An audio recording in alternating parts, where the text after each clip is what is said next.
Welcome to Game of Theories. Today's adventure. What if Jon Snow inherited the old Valyrian throne and reclaimed Dragonstone at age 14? If you haven't already, smash that subscribe button and ring the bell so you never miss a story. Now, let's begin. Chapter 1. The Maester's Tower, the yard at Castle Black, was a square of trampled snow and broken stones at 6 in the morning, and Jon Snow was being beaten in it by 3 older boys. The beatings were not the kind a Stark boy was meant to take. At Winterfell, when Sir Roderick had set Jon and Robb against each other with blunted longswords, the rules had held. Footwork, distance, the third strike to the body that ended the bout. Here at the Wall, the rules were whatever the boys with the longest reach decided the rules were on a given morning. And the boys with the longest reach this morning had decided that the lordling from Winterfell would learn what the king's tower was for. Jon disarmed the first of them inside 10 heartbeats. The boy was called Rast, big across the shoulders, slow in the wrists. Jon stepped inside the cut, caught the flat of Rast's blade with the cross of his own and twisted. The sword went into the snow. Rast went after it. Jon led him. The second was called Halder. Halder was quicker. Jon broke his guard at the third pass and put the point of the wooden waster 2 inches above Halder's heart. Halder swore and stepped back. The third was a boy Jon had not yet learned to name, and that was the boy who put Jon down. The third boy came from behind while Halder reset his stance, and Jon's attention was a finger's width on the wrong man. The hilt of a waster cracked the back of Jon's head. The yard went briefly bright. Jon was on one knee in the snow before he understood what had hit him. "Up, bastard," said the boy whose name Jon did not have. Jon stood up. He stood up because Lord Stark had stood up at the trident with a Targaryen arrow in his thigh, and because Robb would have stood up if Robb had been struck from behind, and because there was nowhere at the Wall to lie down that he could choose. He raised the waster. Enough. Sir Alistair Thorne was on the gallery above the yard with his arms folded over the rail, and his mouth set the way the mouth of a man who has just witnessed exactly what he expected to witness was set. He came down the steps without hurry. The 3 boys formed a line. Jon, at the center of the yard, stood with the waster still in his hand and the back of his head warm with a wet trickle he had not yet permitted himself to feel. "Lord Snow," said Sir Alistair, "you have a guest." The word Lord was the cleanest piece of contempt the man owned, and he used it the way a Fletcher used a draw-knife. Jon did not answer. He had learned in 6 days at the Wall that answering Sir Alistair was the only mistake one could not undo. "Behind you," said Sir Alistair. Jon turned. Samwell Tarly stood at the edge of the yard in a cloak that was too small for him and a hood that had blown back. His face was the color of new bread. He was holding a cup of something steaming in both hands as if he had been on his way to drink it and had been intercepted. "Maester Eamon," said Sam. "He wants you," he said at once. Sir Alistair made a small sound at the back of his throat that was almost a laugh. "The Maester wants the bastard," he said. "By all means, Lord Snow, go. Your friends will keep your place for you in the yard." Jon stooped, picked up Rast's waster out of the snow, and tossed it underhand to Halder, who caught it. He walked past Sir Alistair with his head straight and the wet trickle at his nape ignored. Sam fell in at his shoulder with the cup still steaming between his hands. They reached the gate of the yard before Sam exhaled. "Are you bleeding?" Sam said. "A little." "That was 3 of them, I noticed." I thought Halder was your friend." "He is not my friend, Sam." Sam looked into his cup. The cup was full of something the color of weak tea. He swallowed it in one go, made a face, and held the empty cup with both hands. "Why does he want me?" Jon said. "I don't know. He's been sending and receiving ravens all morning. Old Bowen says he hasn't slept." "Old Bowen says when the Maester doesn't sleep something has happened he was waiting to happen." 3 years, Jon said. He had not meant to ask the question aloud. Sam had said something at supper a night ago about Eamon's 3-year correspondence with someone south, and Jon had filed it away in the place he filed things to be reconsidered when he was not eating bad turnips. "Th 3 years," Sam said. "And the last raven came in last night, from Valyrian." Jon stopped walking. "From Valyrian. I think so. The seal was the kind they use there. I saw it before he took it up the stairs." Jon did not know what to do with that. He had been at the wall 6 days. He had taken vows of a half-sort, the vows of a recruit who had not yet sworn the final words. The boys in the yard had been a problem with a known shape. This was a problem of a different shape. He filed Valyrians and 3 years and the night that the Meister did not sleep, and he kept walking. The Meister's tower was at the back of the keep, narrow, with a flight of stairs that wound up the inside of it and a rookery at the top. The smell climbing was the smell of every rookery Jon had ever climbed.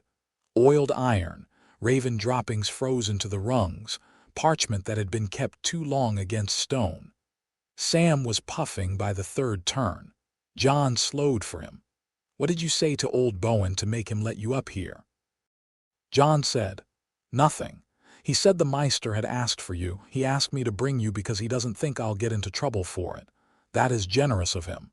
Old Bowen I think he likes me. Many people like you, Sam. That is a thing you say. I don't think it is true." "It is true," Jon said. He surprised himself by saying it. Sam had been at the wall a fortnight longer than Jon, and in 2 days at supper they had said as many words to each other as Jon had said in Winterfell in a season. And the words had taken root somewhere Jon had not been ready to plant them. They came to the door at the top of the tower. It was a plain door of oak banded with iron. The iron had been polished where a man's hand had touched it many times. Jon raised his fist to knock. The door opened. "Come in, Jon Snow," said a voice from inside. Jon went in. Sam, after a hesitation, came in behind him.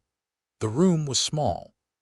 A bed against the far wall, made with the care of a man who could not see his own bed but cared all the same that it was made. A long table along the inner wall with a lamp on it and a brazier beside it. And on the table 7 small piles of parchment arranged at distances that the parchment could not have chosen for itself. A second lamp on a hook above the table. 2 chairs. A 3rd chair empty by the brazier. Meister Eamon sat in the chair by the brazier. He was very small in it. He was very old in it. His hands were folded on his knee. His eyes were closed. His eyes opened. He could not see. Jon knew this from the gossip of the recruits, from Sam, from his own first day's tour. His eyes opened in Jon's direction with no hesitation, and they were aimed at Jon precisely. Not the doorway, not the room generally. At Jon. The blind whites of them moved a quarter turn in their settings, and there was no doubt in the room as to whom they had moved for. "Sit," said Eamon. "Both of you. Samwell, the 2nd chair. Jon, the stool. You will want the stool, I think." Jon sat on the stool because the Meister had told him to, and because Jon's legs had been preparing since the door opened to be told to do something. Sam took the 2nd chair with the gingerness of a fat boy who had been told by every chair he had ever sat in that it would prefer he had not. Eamon did not speak for the count of 7 breaths. Jon counted them. He could not help counting them.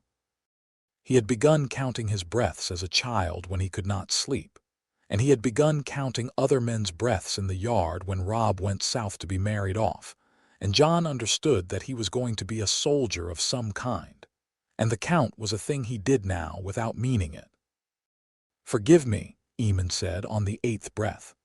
"I have rehearsed this conversation in some hundreds of ways across some years, and I find now that the form I chose is none of the forms I rehearsed." Jon said nothing. Sam said nothing. "Tell me, Jon Snow, what you know of your mother." The question was so small that Jon almost missed the size of it. He opened his mouth and closed it. He thought about a name he had been given in childhood, of a wet nurse in Wintertown, of a fishwife, of a Southron camp follower, and he understood, in the small heat of a moment, that he had never been given the same name twice. "I know nothing of my mother," he said.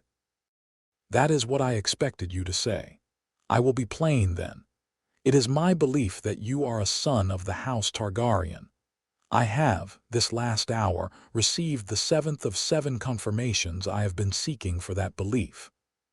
400 years ago, the doom of Valyria burned a city and a continent. And the question of where certain Valyrian things went after the burning is a question that scholars in Voluntees and Old Town and Lies have been writing about for centuries. I have been writing to them by Raven for 3 of those years. 47 ravens have gone between Castle Black and Voluntees over those years. The last of them came last night. The Meister at the Black Wall in Voluntees is a man I trained at Old Town in the year before he sailed east, and he is the only man living of whom I can say with certainty that he has not lied to me by letter." Jon's mouth was dry. He worked his tongue against the roof of it. "You said, a son of." He managed. "Whose son?" "Rhaegar Targaryen," said Aemon, "and Lyanna Stark, your aunt that you have been told was your aunt, my aunt who is dead." "Yes. You believe my mother was Lyanna Stark." "I do not believe it, Jon. I have this last hour ceased to believe it, I know it." Jon laughed. It was a dry laugh and a short one, and it ended of its own accord because Aemon had not laughed with him, and the laugh sounded in the small room like a sound a man might make in a dream that he was trying to wake from. Sam, in his chair, did not breathe. "Meister," Jon said, "I came north because I had no place at Winterfell. I came to take the Black. I am the bastard son of Lord Eddard Stark. He has not denied it. My Lady Stark has not denied it. The village in the Riverlands that I was told my mother came from has not denied it. I am here to take the vows. That is all I am here for." "That is what you were told you were here for," said Aemon. "It is not the same sentence." Jon stared at him. Aemon's blind eyes were still aimed at Jon's face. Jon did not know how a man with no sight could aim a face. He realized after a moment that Aemon was aiming at the place a face would have been if Jon had been any of the boys Aemon had met at the wall in the last 40 years, and that Jon's face was, by ill luck or by very particular luck, in exactly that place. Aemon was not aiming. Aemon was guessing, and the guess was working. Aemon turned to the table. He did not need to look at the table. His hand went to the 3rd pile and withdrew an object, and his hand went to the 5th pile and withdrew a folded paper, and his hand went to the 7th pile and withdrew a piece of vellum thinner than the others. He brought all 3 back to the brazier chair and put them in his lap and looked again at Jon. "I have 3 things to show you," said Aemon. "I do not show them in order of importance. I show them in the order in which I came to possess them." The first he held out, a ring. Jon took it, because the hand of an old man holding a ring out toward him was, in the end, a thing his Stark training had taught him to honor. The ring was heavy. It was poured Valyrian steel. The rippled, oily dark sheen of the alloy was unmistakable to anyone who had been allowed, at 12, to handle ice for one count of 5 breaths in his father's solar. The ring's seat was empty, a setting for a stone that had been pried out long ago. Inside the band, in script so fine he had to tilt it to the lamp, 3 letters, a dragon, a comet, a word in Valyrian. "That was Rhaegar's," said Aemon. "It was on his hand at the Trident. It was on his hand when Robert Baratheon took his head from his shoulders with a warhammer. The ring was brought back to the Red Keep on his finger and given to my brother Aerys. And Aerys threw it across the throne room because the sight of it broke him further than he was already broken. A man called Sir Willem Darry picked it up off the tiles and carried it from the city the night the Lannisters came in. He carried it to Braavos. From Braavos it has come to me, I will not say by what route. It is poured Valyrian steel, and it is not a forgery. There are 9 such rings in the world. This is one of them. Jon held the ring in his palm. It was warm. He told himself that was the heat of his palm. The second Eamon held out was the folded paper. Jon took it. The seal was broken. Inside, in a hand that was not Eamon's, a hand that had a slight rightward slant in the descenders, and rendered the R in Rieger with a particular small flourish, was a letter half a page long. Jon did not read it all. He read the opening line. The opening line was, "To my brother an oath, when this finds you, keep her safe, hide her well. She carries our heir." The paper was thin from age. The hand was Rieger's. Jon did not know how he knew the hand was Rieger's. The hand was Rieger's the way the ring was Valyrian steel.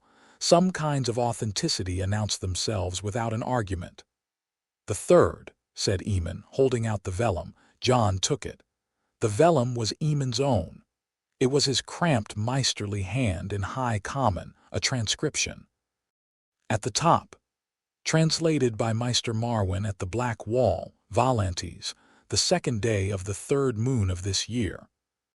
Below it, a paragraph of Volantine record and then a name, set off in the center of the page in larger characters.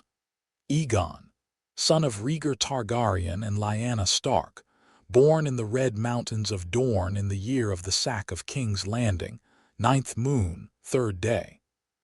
Below it, Eamon had written in his own hand, confirmed against Septon Gerald's register at the Tower of Joy, cross-confirmed against the Manderley Archive, White Harbor, cross-confirmed against my own correspondence with Howland Reed of Greywater Watch. This is the 7th confirmation. Jon read it. He read it again. The vellum was very light in his hand. He read the name once more. He stood up. He sat down. He had not decided to do either. His body was making its own arrangements with the situation. "Meister," he said. His voice came out level. He did not know how. "I do not believe this."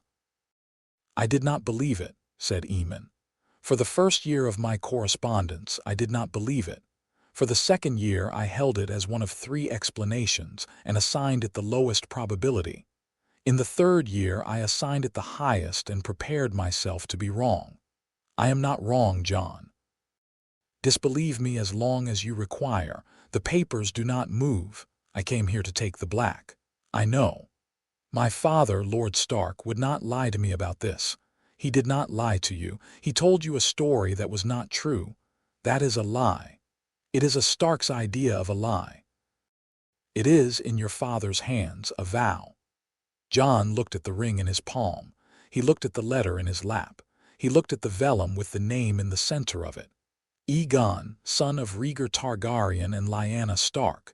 He had been called Jon Snow by every voice he could remember. His name had been Jon Snow on the day he learned that the Snow was a name like the bastard names Sand and Pike and Rivers and Flowers, which had meant bastard in the languages of grown men long before he understood what bastard meant. He had been Jon in his father's voice for 14 years. He had been Jon in Robb's voice and Arya's voice and Bran's voice and the unsentimental, unwelcoming silence of Lady Stark's voice. He had been Jon in his own voice in his own head. Aegon did not fit in any of those voices. It would not even sit in his own mouth as a sound. "What do you want from me, Meister?" he said. Eamon's hands folded back on his knee. He waited a moment. "I want you to write to your father," he said. "I will not press what I have told you. I will not ask you to act on it. I will ask only that you write your father a letter, sealed of 1 page or less in your own hand, and tell him what I have told you. He will write back. He will write back with the truth. The truth will be one of 2 things. If I am wrong, you have lost an evening. If I am not wrong, you and I have somewhat further to discuss. That is all. That is all I will ask of you tonight, and tomorrow, said Eamon, we will see what your father has written." Jon held the ring out to him. "Eamon did not take it. "Keep it," said Eamon. "Whatever the letter says when it comes back, The ring was Rhaegar's, and Rhaegar is dead, and the ring should sit on a hand that is not in a grave. Jon closed his fingers around the ring. "There is one more thing," said Aemon. "I will say it tonight, because I do not know how many nights I have in which to say it. I have been the only Targaryen in the world for some 30 years, by my own reckoning, since Maester Cressen's master in Oldtown wrote me confirmation of my brother's death, and the death of my brother's heir's wife, and the deaths of my brother's heir's children. I have prepared myself, over those years, to be the last Targaryen the world will see, and I have prepared myself in the same years to be wrong about that. It is the second preparation that has been the difficult one. Do you understand me, Jon?" "No, Maester. That is honest." "You will understand me in time. Go now, write your letter. Samwell will help you find a good raven and seal it well." Jon stood. He did not know how he stood. The room had thinned in a way the air had not thinned. He looked at Sam. Sam was looking at the floor between his boots with the rigid attention of a man who had been a witness to something he did not yet know what to do with. At the door, Jon turned back. He had a question. He was not sure he wanted the answer. "Maester," he said. "Why now? Why now?" Aemon repeated. "Why have you waited until now to send for me?" Aemon's blind eyes moved a fraction. He said, "Because there is more to tell, Jon. There is a chair on Dragonstone that has been waiting a long time. I will tell you of the chair when the letter from your father has come back. I would not have you carry two impossible things in one night. A chair, yes, go now, sleep if you can. You will not sleep, but the trying is part of the work." Jon went out. Sam came after him and closed the door very gently. They went down the winding stair in silence.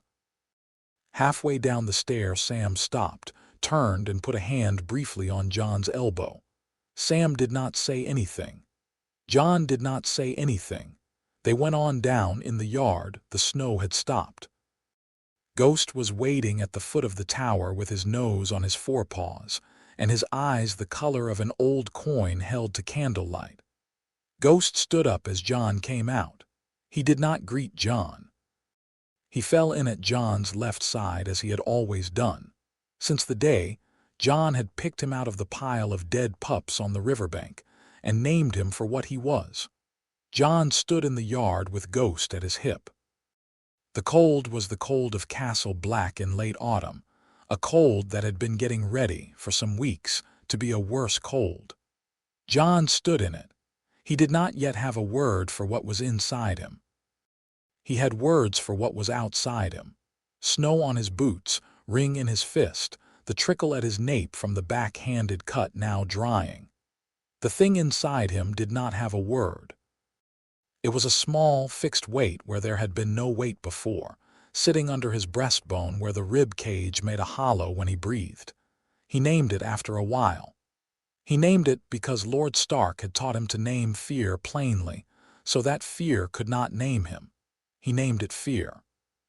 He went to his cell and he sat down at the small table that was his table, and Sam brought him paper and ink and a stick of black wax. Jon wrote the letter. He wrote it slowly. He did not waste a word. When it was done, he read it through once and changed nothing. He folded it and pressed the wax and gave it to Sam to put on a raven. Sam took it from him. Sam paused at the door. "Jon," Sam said. "Sam, he's old," Sam said. "He's very old, but he hasn't been wrong about anything since I came here." "I know," Jon said. Sam went out with the letter. Jon lay on his cot in the dark.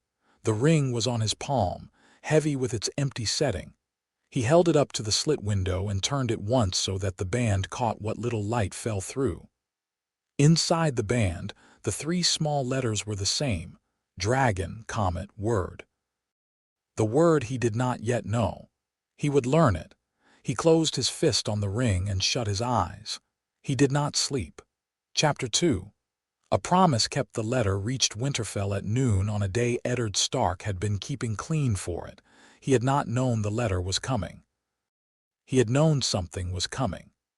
The summer had a wrongness about it that he had been noticing in small places, the way Howland Reed had taught him to notice wrongness in marsh water, by where the reeds stood differently from how they had stood the week before. A raven from his brother Benjamin had not come in the proper number of days. A merchant from White Harbor had given him too long a bow in the courtyard for a man Lord Manderley only owed half loyalty. The Meister at last Hearth had written, 2 ravens running, asking after Meister Eamon's health on the wall in a way that suggested the Meister at last Hearth had been asked to ask. The wrongness was in the spaces between the small things. Ned Stark had been a man who kept the spaces between small things since he was 19, and had ridden home from a war with a baby in his arms and a promise on his tongue. He took the letter from the rookery boy without looking at it, and went out to the godswood and sat down on the bench under the heart tree and held the letter in his lap for some time before he opened it. He had known the hand before he opened the seal. It was his son's. The seal was the recruit's seal of the watch, the one they gave the boys who had not yet sworn. The wax was Castle Black's. The hand on the address was his son's. He opened it. John had written half a page. Ned read it through twice. He read it a third time. Then he folded it and put it under his hand on the bench and looked up into the white branches of the heart tree, and the red leaves the wind was moving, and he sat for a count of breaths that he did not bother to keep. It was not the worst thing he had ever read in this place. The worst thing he had read in this place was a folded sheet of gray paper Robert had handed him in the rookery at the Red Keep, 14 years ago, that had contained the words Aaliyah and her children dead at the hands of the mountain. The letter in Ned's hand now was not that. It was a thing he had known, ever since the summer of the year John turned 5, would one day be in his hand or in the hand of someone like him. He had hoped, by the worst kind of hope, that it would be in another man's hand. It was, instead, in his son's. A wind came through the godswood and the leaves moved. He read the letter a 4th time. John had not written like a boy who was telling his father a thing. John had written like a boy who was asking his father a question, a single one, that admitted only one of 2 answers. Meister Eamon has told me a name. He has shown me a ring and a paper. He asks me to write to you. I cannot trust what I do not know. Tell me what you swore and to whom. Ned thought, with a calm he did not feel, that John had become the man John was always going to be at the moment a fool would have asked the wrong question. He was proud of his son. He was also, in another quiet place, very tired. He sat for a long time. After a long time he heard footsteps on the path. He did not turn. He knew the footsteps. "Ned," said Catelyn, "my lady, you missed the noon meal. Meister Luwin sent me. I will come down in a little while." She stopped at the edge of the pool. The pool of the godswood did not freeze. It had not frozen in any winter he had known, and it would not freeze tonight. She looked into it and not at him for the count of 3 breaths, and then she turned and looked at him. "What letter is that, Ned?" He had been married to her 17 years. He had not lied to her in any of them, except about John. He had not told her about John either, which was a kind of lie she had not forgiven him for and which he had not asked her to forgive. The shape of his marriage had been the shape of that not asking. "From the wall," he said, "from Benjamin." "From John." She did not say anything for some breaths. She came over and sat down on the bench beside him. She did not touch the letter. "Is he well?" "Yes." "What does he say?" Ned thought. He had not yet decided. He decided now. Sitting on the bench in the godswood with his wife at his hip and his son's letter in his lap, that he would not tell Catelyn what was in the letter today. Not because he did not trust her. He had stopped not trusting her years ago, in increments of weeks. But because the next thing he had to do was ride for Castle Black, and the thing after that was to tell his son the truth, and the thing after both of those was to come home and tell his wife. Telling her now would put the telling in the wrong order. "He says he has met Meister Eamon," Ned said. He says the Meister wishes to speak with me. Catelyn looked at him. Eddard, she said. She used his full name when she was preparing to ask him to be careful with her. She had used it perhaps 30 times in their marriage. The Meister of Castle Black does not summon Lords Paramount of the North. No, my lady. Then what is it? It is a thing I cannot say to you in this garden. I will say it to you when I have said it to JON. I will say it to you on the day after that. I will not say it to you sooner. I would ask you to trust me that this is the right order. She did not ask him again. She looked back into the pool. After a long time she said, very evenly, "Will you take Robb?" "Yes." "You are not coming back to Winterfell before you come back from Castle Black?" "No." "How long?" "I do not know. A month, 6 weeks, I will write." She breathed out. "Eddard," she said, "if this is what I have spent 14 years thinking it is, I would have you tell me before the world tells me. I do not ask for sooner. I do not ask for the order to be wrong. I ask for that one promise. Tell me before the world." He took her hand. He had been holding her hand at half-loyalty for years and had not known he had been doing it. He took her hand now, fully, the way he had taken it in their first year of marriage. "I will tell you before the world," he said. She left him in the godswood. She did not look back. He sat with the letter under his palm until the bell rang in the keep, and then he stood up and went out. He went to the rookery and wrote his son a letter that was 3 sentences long. The 3rd sentence named a name. He sealed it with the Stark seal and gave the raven Old Walder for the speed of it. Old Walder had carried the news of Eddard's father's death from the Riverlands to the Trident in 11 days, and Ned trusted his wings as he trusted few things on legs. Then he went to find his eldest. Robb was in the practice yard. Robb had been in the practice yard a great deal lately. He had the build for it, broader through the shoulders than Ned had been at 15, and quicker. And he had Catelyn's auburn for his color and Ned's gray for his eyes. He was working the quintain with Theon Greyjoy at his elbow giving him an iron-born boy's commentary, which was to say he was working harder for the commentary. Robb. Robb turned at the sound of his name. His face went through the 4 expressions a boy's face went through when his father interrupted him in the yard. He settled on the 5th. "Father." "Theon, leave us." Theon Greyjoy made a small ironical bow that he had been making for the 8 years he had been at Winterfell. He went. Ned took Robb to a corner of the yard the wind did not reach. He told his son 3 things. The first was that they were riding north tomorrow at dawn, the 2 of them and 4 guardsmen. The second was that they were going to Castle Black. The third was that he could not yet say why in this yard, but he would say it on the road. Robb listened. Robb was good at being listened to. Robb said when Ned had finished, "Is it Uncle Benjen?" "No." "Is it Jon?" "It is Jon. He is well. He is not in danger of his life. He is in another kind of danger, and I am the one who can speak to it." "All right. Pack lightly. Take your mail. Take the gray horse, not the bay. The bay will founder on the Kingsroad above the Long Lake. Tell Greyjoy you are riding out for hunting and not the destination. Tell your mother you have her leave. I have spoken to her." "Have you?" "I have spoken to her enough that she will not stop you." Robb looked at him a long moment. Robb said, "Father, whatever it is, I would rather you told me on the road than not. I would rather hear it badly than not at all." "You will hear it on the road." "All right," Robb said again and went to pack. They left at the first gray of dawn. Catelyn did not come down to the yard. Bran came down. Bran was 8 and did not yet know how to do a farewell that did not embarrass him. He stood by the gate post with his hand on it and looked at his father and at Robb with very large eyes. Arya came down because Arya came down for everything.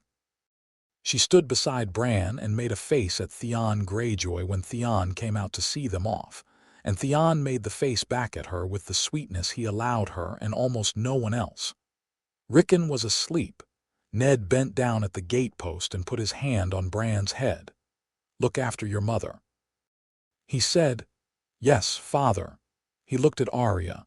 He did not say anything to her. He had nothing to say to Arya that she did not already know. She looked back at him with her chin a little out, the way Lyanna had used to do at the same age, and he had to take his eyes off her in case the moment in the godswood at the bench under the heart tree came back into him here at the gate post in front of his children. They rode out. The King's Road in autumn was bad. The road was bad and the inns were worse, and Ned had ridden the route enough times to know the worst beds in each one and to ask for the second worst, which was as much comfort as a Lord Paramount of the North could decently ask for on a road north of the Neck. The first night they took at the inn at the crossroads with the broken sign. The second night they took at a holdfast where a hedge knight Ned remembered from his bannermen kept the gate. The third night, by Ned's calculation, they would take in the open. The third night they made a fire in a grove of pines off the road, 4 guardsmen forming the camp in the practiced silence of men who did not need to be told. Robb saw to his horse. Ned saw to his own. The guardsmen ate first, watch by watch, and then bedded down, and then it was Ned and Robb alone at the fire with the cold pressing at their shoulders and Robb's gray eyes on him across the embers. Robb said, "I have been waiting 3 days, father." "I know. You said on the road." "I know." Ned put another stick on the fire.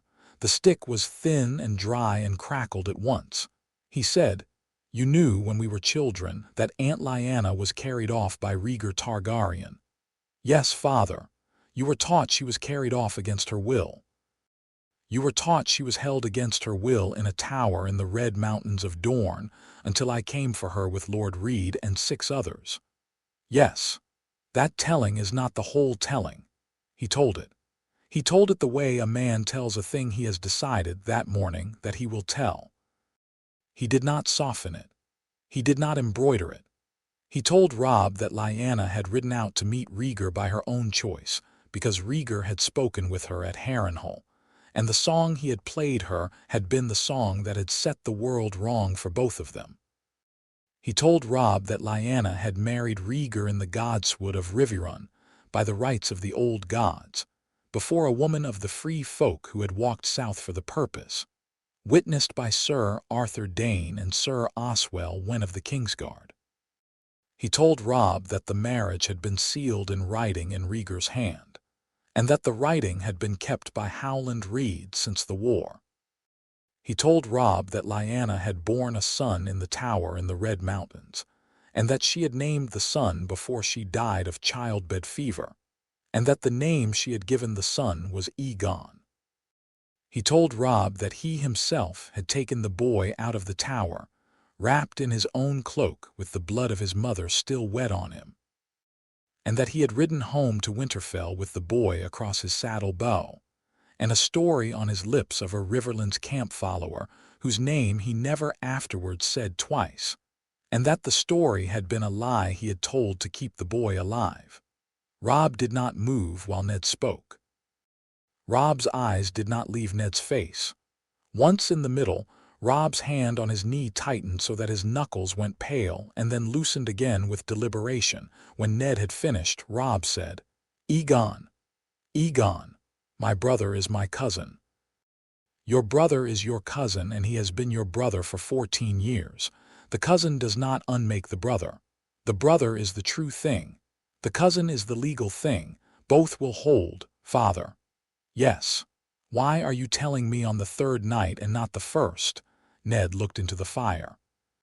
"Because there is more," he said. "Tomorrow night I will tell you the more." Robb sat with that. Robb said slowly, "Mother does not know. Mother does not know in the words I have just used. Mother has known in 100 small wordless ways for 14 years. She has known there was a promise. She has known I would not break it. She has not known the shape of it. She asked me the day I rode out to tell her before the world tells her, and I will. Will she forgive you?" Ned thought. "I do not know," he said. "I have not made it easy for her to forgive me. I have made it harder than it had to be in some of the years. I will go home and ask her. I will not predict her answer." He doesn't know either. No, he doesn't know I am coming, father. Yes, he is 14. I know what he is. 14 is not old. I know what 14 is not. Robb leaned back from the fire so that his face went into the shadow. From the shadow, he said, I am 5 and 10 and 3 moons. I would not want to be told what you are about to tell him on the third night of a stranger riding to me. Robb, I am not a stranger to him. You will be tomorrow morning for as long as he needs you to be. Be ready for that. Ned looked at his son across the fire. Robb was not 5 and 10 in this moment. Robb was a thing not yet seen that he would be when he was older. Ned was very glad of him. I will be ready, he said. They slept. The 4th day they rode harder. The 5th day they came in sight of the wall. The wall was a thing Ned had seen many times and would never fail to be quieted by. 700 feet of ice rising out of the world in a line that did not end at any horizon a man could see. Castle Black was a stain at its foot, a black square of buildings with a black road south from it that they had been on for a day. They came down the road in late afternoon. The gates opened for the Stark banner without a word.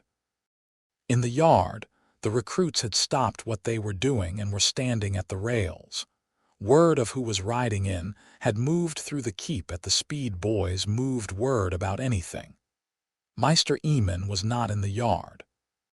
Sir Alizer Thorne was on the gallery with his arms folded over the rail in the same place he had been folded the morning the letter went out. JON was on the stairs by the Maester's tower. He had been climbing down. He stopped where he was. Samwell Tarly was a step above him, holding a stack of folded parchments to his chest. Ghost was at Jon's heel. Ned came across the yard. He did not take the proper turning to the gallery. He did not give the proper greeting to the proper officer. He came straight across the yard to the foot of the stairs, and he stopped 2 paces from his son, and he looked up. JON looked down. Neither of them spoke for the count of 5 breaths. The count was Jon's. JON had been counting other people's breaths since he was a child, and he counted Ned's now without intending to. JON's face was steady. He had a healing cut at the corner of his mouth that had not been there 4 weeks ago. Ned had a road on his face and a grief he had been carrying in the lower part of his throat for the better part of 2 weeks. The grief reached the upper part of his throat at the moment JON's mouth opened. "Father," JON said. Ned breathed out. The grief, that had a name and a shape now and was the same color as Lyanna's hair had been in the tower in the Red Mountains, settled into the place under his collarbone where he kept it. "JON," he said, "come down. We will go to Maester Eamon." JON came down. Sam came down behind him with the parchments held tight to his chest. Ghost patted at JON's heel. Ned put his hand briefly on his son's shoulder, and JON did not flinch under it, and they went together across the yard to the door of the Maester's tower with the eyes of Castle Black on them, and the long shadow of the wall reaching after them across the snow.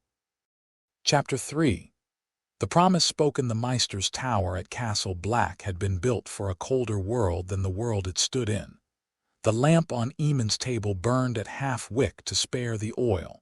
The brazier glowed at a heat that was kindness for an old man and discipline for the others. Sam stood outside the door because JON had asked him to, with the bundle of parchments held to his chest and Ghost lying across his boots. Inside the door there were 3 men. Eamon was in his chair by the brazier. Ned Stark stood at the table. JON stood near the door with his hands at his sides, and his shoulders set the way his father had taught him to set his shoulders before a hard thing. "Lord Stark," Eamon said, "sit." "I will stand a while, Maester, as you like." "JON, the stool." JON took the stool. Eamon nodded once very slightly and folded his hands on his knee. "I will leave the room when I am asked," he said. "Until I am asked, I will sit. There is one part of this conversation that requires me. I will know it when it comes. Until then, Lord Stark, it is your story to tell, and I will hold the door against the wind for the telling of it." Ned looked at Eamon a long moment. He bowed his head to the old man, briefly, in the way a soldier bows his head to another soldier whose name he has only just learned and will not forget. Then he turned to Jon. "Jon, father, I will be brief because brevity is what I have to offer you in this. I will be plain because plain was what I swore. I will sit if you will allow me, because I have ridden 5 days and I do not trust my knees in front of you." "Sit, father." Ned sat. He did not sit in the chair by the brazier. He sat on the second stool that had been set out for him beside the table, and he rested his hands on his knees, palms down, and he looked at his son. "Your mother was Lyanna Stark," he said. "She married Rhaegar Targaryen in the Godswood at Riverrun by the rights of the old gods, before 2 of his Kingsguard and a woods witch of the free folk. She bore you in a tower at the Red Mountains of Dorne. She named you Aegon. She died of the bearing of you, 2 days after you came into the world. I took you out of the tower with her blood on my cloak, and I rode home with you on my saddle bow. And the story I have told you, and the story I have told my wife, and the story I have told the realm, is the story I made up on the road north, because the realm of that year would have put a sword through your throat in your sleep, if I had told it any other way. That is the whole of what I swore to her in the tower. That is the whole of what I have kept for 14 years. I will say it once more if you require me to. I will say it as many times as you require me to. I will not say less of it. I will not say more." Jon did not speak. Ned did not speak. Eamon in his chair did not speak. After a while Jon said, very even, "Lyanna was my mother. Yes, Rhaegar was my father. Yes, they were wed. Yes, by the old gods. By the old gods, before 2 of the Kingsguard, with the writing of the marriage in your father's hand, kept by Lord Reed of Greywater Watch since the war. In Maester Eamon's keeping now. Pieces of it. Lord Reed has sent 4 of 17 papers north over 3 years. Lord Reed has the rest at Greywater. Why has he kept them so long? Because I asked him to keep them. Because we agreed on the night you were born that the safest place for those papers was a hut in a swamp no man living could find without a Reed to lead him. Because I would not put them under your roof at Winterfell where a Lannister maid in the south wing could have come on them in a season. Maester Eamon found them. Maester Eamon did not find them. Lord Reed sent them when Maester Eamon asked. Maester Eamon asked when Maester Eamon was sure he had the right to ask. That right took 3 years and 47 ravens to establish. Lord Reed has not sent them on for me. He has sent them on for you. The judgment was Lord Reed's. I did not learn of his sending until Maester Eamon wrote to me last spring. Last spring. Yes, you have known this letter was coming for half a year. I have known some letter was coming. I did not know which letter or in what month. You did not write to me. I did not write to you. I would not have you read it from me in ink. I would not put your name on a road between Winterfell and Castle Black in the keeping of a raven I did not myself fly. Jon looked at the floor between his boots for the count of 7 breaths. Eamon's count, today, was Jon's count. The floor was flagstone laid down some 60 years ago, when the Maester's tower had been raised on the foundations of an older tower, whose name was no longer in the keep's records. And at the joinings between the flags there were thin lines of mortar that had been worn into shallow grooves by the slippered feet of 3 Maesters in succession. Jon counted the breaths against the grooves. When he had counted 7, he raised his head. "I have 4 questions," he said. "Ask them." The first, did my mother know what she was leaving you to do? Ned's mouth tightened. He did not answer at once. "She knew," he said. "She made me swear in front of her. She knew exactly what she was leaving me. She did not flinch at any of it. She was a Stark when she asked, and she was a Stark when I swore." The second, did she love him? Ned looked at his son. He had been preparing the answer to this question for 14 years. "Yes," he said, "she loved him." She had ridden out to him by her own choice, and she had wed him in a god's wood by her own choice, and she had borne his son by her own choice in the tower in the Red Mountains. I have not had peace with the loving of it. I have peace with the choosing of it. The choosing was hers. The third. Ask, does Robert Baratheon know? A silence. Eamon in his chair raised his head a fraction. He does not know, Ned said. Robert will not know until I tell him. I will tell him when the order of the world requires me to tell him. The order may require it sooner than I had hoped. Will he kill me? That is the fourth question. It is. Ned looked at his son. He had been preparing the answer to this question for 14 years too, and the answer he had prepared had served him for 14 years, and the answer he had prepared was no longer the truth. He would have killed you at 20, Ned said. He would have killed you at 25 if a Lannister at his elbow had told him to. He may yet kill you at any age the wine takes him, if the wine takes him at a wrong hour. Robert is not in the wine the man he was as a boy. He is not, out of the wine, the man he was as a boy either, but the proportions are different. I do not know what he will do when I tell him. I have begun, on the road north, to think on what he might be brought to do that is short of killing you. I will tell you my best guesses in the days ahead. I would not lie to you about this. The danger to your life is real. It will not be over for some time.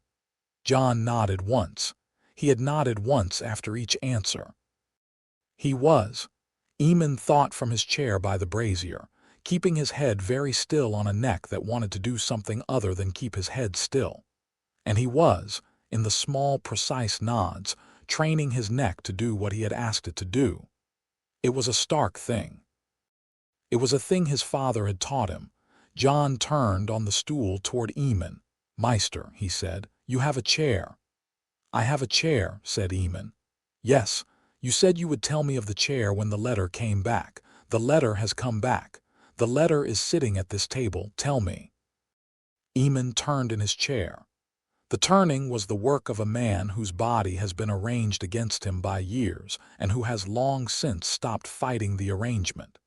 He arranged himself, instead, around the brazier, so that what he had to say could be said without rising. His hands stayed folded. There is a chair on Dragonstone, Eamon said. It is older than the Targaryen name. It was a thing the 40 families of Valyria made, or had made for them, some thousands of years ago in the early days when the Dragon Lords were still arguing about what a Dragon Lord was for. The chair was a tool for the argument. It recognized blood. It put the Dragon Lords' names beneath the names of their dragons in the order of binding. 40 families sat in that chair in turn, across some hundreds of years before the first Targaryen sat in it, and after the first Targaryen sat in it, the chair was used differently. The Targaryens took it for their own. The chair was kept at the volcano of Valyria until the year my own ancestor Aerion, the younger Targaryen, who was the third in his line to dream of fire and ash, dreamt one particular dream and would not be reasoned with. He had a fragment of the chair pried free of its setting and carried to Westeros 12 years before the doom. The doom came. Valyria burned. The chair on the volcano burned with it.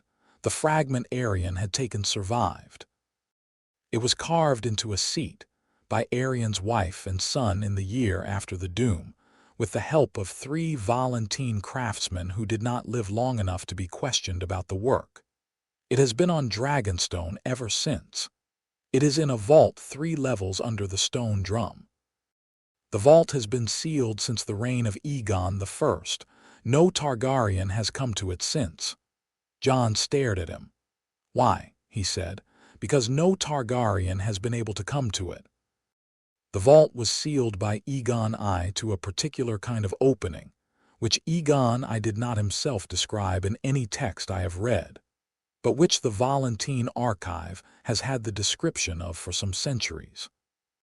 The opening requires the senior heir of the surviving line, in person, with hand on the seal of the door. 12 generations of Targaryens have not been the senior heir of the surviving line in a way the chair could read. The reasons are many. Some lines died out and others stood up that the chair could not measure as senior. Some heirs the chair would have read died of pox or in war, or in a Dornish cup of wine before they came of an age to stand at the door. The line of senior heirs has been broken many times. It is broken now in such a way that the chair, when I last read it through the Valyrian archive, can be read by you and by no other living man. Daenerys. Aemon's head moved slightly. Princess Daenerys is your aunt by half, 3 years younger than yourself. She is a younger line than yours. The chair will not read her ahead of you. The chair has its own arithmetic. I will not pretend I understand the arithmetic in full. I understand enough of it to be sure of this much. Viserys. Prince Viserys, your uncle, lives. He is the next senior surviving heir below you. The chair would read him after you, not before. The chair would read him at all only because you exist. Without you, the chair would have read no one for some time longer. The chair was never going to read Viserys first. There is more in the Valyrian archive about Viserys than I have brought with me tonight. I will save it for another night. He is not the question this room is asking. What does the chair do, Meister? It does 3 things. The first thing it does is recognize. When a man of the senior line approaches it, the chamber responds to him in a way that any man in the chamber can see. The second thing it does is call. There is a resonance the chair extends, on the activation of the recognition, which any dragon living within some thousands of miles will feel, and which is described, in the Valyrian archive, as a tightness behind the breastbone of a dragon that the dragon cannot easily ignore. The third thing it does is speak. It does not speak in words in any tongue. It speaks in resonances and in a kind of pressure of the air, which the senior heir of the line is said to be able to read. I have not sat in the chair. I will not in this life. I do not know how the speaking will sound to you. I am told it sounds to the air as a thing one almost remembers. JON was very still. There are no dragons, he said. There are no dragons we have seen. There is no proof there are no dragons. The chair has been waiting 12 generations for an heir who could call. The chair may have been waiting for other things too. You believe there are dragons. I have, at 101 years of age, ceased to believe and disbelieve in dragons. I attend to the chair. The chair will tell us, in its way, whether the call will be answered. It is on Dragonstone. It is on Dragonstone, held by Stannis Baratheon. Held by Stannis Baratheon, who does not know it is there, who has spent 4 years in the stone drum trying to find some lever of legitimacy under his feet and has so far found none, and who will, when he learns of the chair, take some careful counsel before he decides what he means to do about it. I will not start a war. Aemon's blind eyes did not move. It will not be a war, he said. It will be a recognition. You will go to Dragonstone and you will go to the door of the vault and you will put your hand on the seal. The seal will lift or it will not. If it does not, we will know I have been wrong, and you will come home to your father and we will pretend, with such dignity as we can find, that an old man at the end of the world chased a story. If it does, Stannis Baratheon will see it lift. The question after that is not the question of a war. The question after that is the question of an arrangement. He will not concede.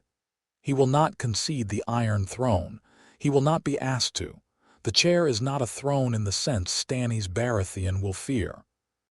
The chair is older and smaller, and the title that goes with it, on Dragonstone, is Prince of Dragonstone, which is a Targaryen title that has stood beside Baratheon kingship and Targaryen kingship and Valyrian kingship, and the first Dragon Lord kings of Valyria. Without ever once being the Iron Throne, Stannis Baratheon will be asked to acknowledge the title. He is the kind of man who will, in the end, acknowledge a thing he has seen. Robert, Robert is the harder problem. We will come to Robert. Jon turned back to Ned. He held his father's eye. What will you do, father? Ned breathed in. His hand on his knee opened, palm up. He let the breath out before he answered. I will go with you as far as White Harbor. Lord Manderley will see us both. I will not go on to Dragonstone, because Robert's first message, when he knows that I have gone to Dragonstone, will be a message with steel in it. And if I am still in Winterfell when he sends that message, the steel will have a longer way to travel and the politics of the council will have more time to gather. I will leave you at White Harbor with men I trust, and I will ride for King's Landing, and I will tell my friend Robert myself, in his own keep, before the world tells him. I owe him that much. I owe you the rest. I would have you come with me, father. I know. You will not. I will not. I cannot. The position I can hold for you is the one I cannot hold from a deck. I am sorry. Jon looked at his hands. All right, he said. Aemon from his chair raised one finger. There is one other thing, he said. I had thought to save it. I will say it now because I will not be in this tower for the days when it would be useful to say it. I will be at this tower. I am too old to make Dragonstone. I will come if I am brought, but I will not ask to be brought. I will send a thing in my place. He turned his head. He looked at Jon. The blind eyes were aimed at Jon's face the way they had been aimed 5 weeks ago when Jon had first come through the door of this room, and the aim had grown easier with practice. Samwell Tarly is outside the door. Aemon said. I have spent 43 years training boys at this wall to be acolytes, and never seen one come through who reads as that boy reads. He has been in my archive every day since he came. He has read the Valyrian letters in the order I would have read them in, had I the eyes. He has read the 4 Reed papers in an order I would not have thought to read them in, and his order has been the better. I have spoken with the Lord Commander. The Lord Commander has agreed, with conditions to which I have already agreed on your behalf, to release Samwell from his recruit vows on the day you take ship. Samwell will be your archivist, Jon, as you cross the realm. He will not be your sword. He will be the man at your elbow, who knows what the chair was called in the 3rd dynasty of Volantes, and what the seal on the door looks like in 3 different scripts. He will be invaluable. He will, I think, also be a friend, which is invaluable in a different way. Jon's mouth did the thing it did when he was holding a smile down. He did not smile. He nodded. He nodded the small, precise nod that he had been training his neck for the better part of the conversation. Thank you, Meister. Do not thank me. I have used Samwell. He will tell you in time that being used is what he came to the wall for. He will be glad of the use. Aemon turned in his chair. He turned toward the door briefly, as if he saw it. Bring the boy in, Lord Stark, he said. He has been good company to my door these last weeks. He should not have to keep your son's door alone tonight. Ned went to the door. He opened it. Sam, on the other side, almost fell forward. Ghost stood up from across his boots and shook himself out. Sam came in with the bundle of parchments still pressed to his chest as if he had forgotten in the long wait to put them down. Sam, Jon said. Jon, come and sit. The Meister has news for you. Sam sat. The room held the 3 of them, and Aemon and his brazier. And the brazier burned at a discipline that was kindness for an old man and warmth for a boy who was older than he had been, when he had climbed the stair that afternoon. Outside the tower the snow had begun again, a quiet snow that did not promise much. Inside, on the table, 3 folded pages had been added to Aemon's piles since the morning. One was from a girl who had hidden it in the bottom of a salt cellar. She had bullied a household boy into taking to the kitchens at Winterfell. And from a kitchen boy who knew nothing of letters, but who knew well enough that anything Arya Stark wrapped in a salt cellar should make its way to a particular raven cage in the rookery. One was from a boy of 8 in a hand that wobbled with the effort of being formal and which read, in its entirety, We are still your family. Bran. One was from a woman who had spent 14 years not knowing the shape of a thing, and who had, when at last her husband had named the shape in 2 paragraphs on the road south of Castle Black. Sent by old Walder at his best speed, written back to her own husband to ride on without further explanation, and to send the next raven directly to her stepson at Castle Black. That third letter ended with 2 words, "Be careful." Jon read them in the order they had come in.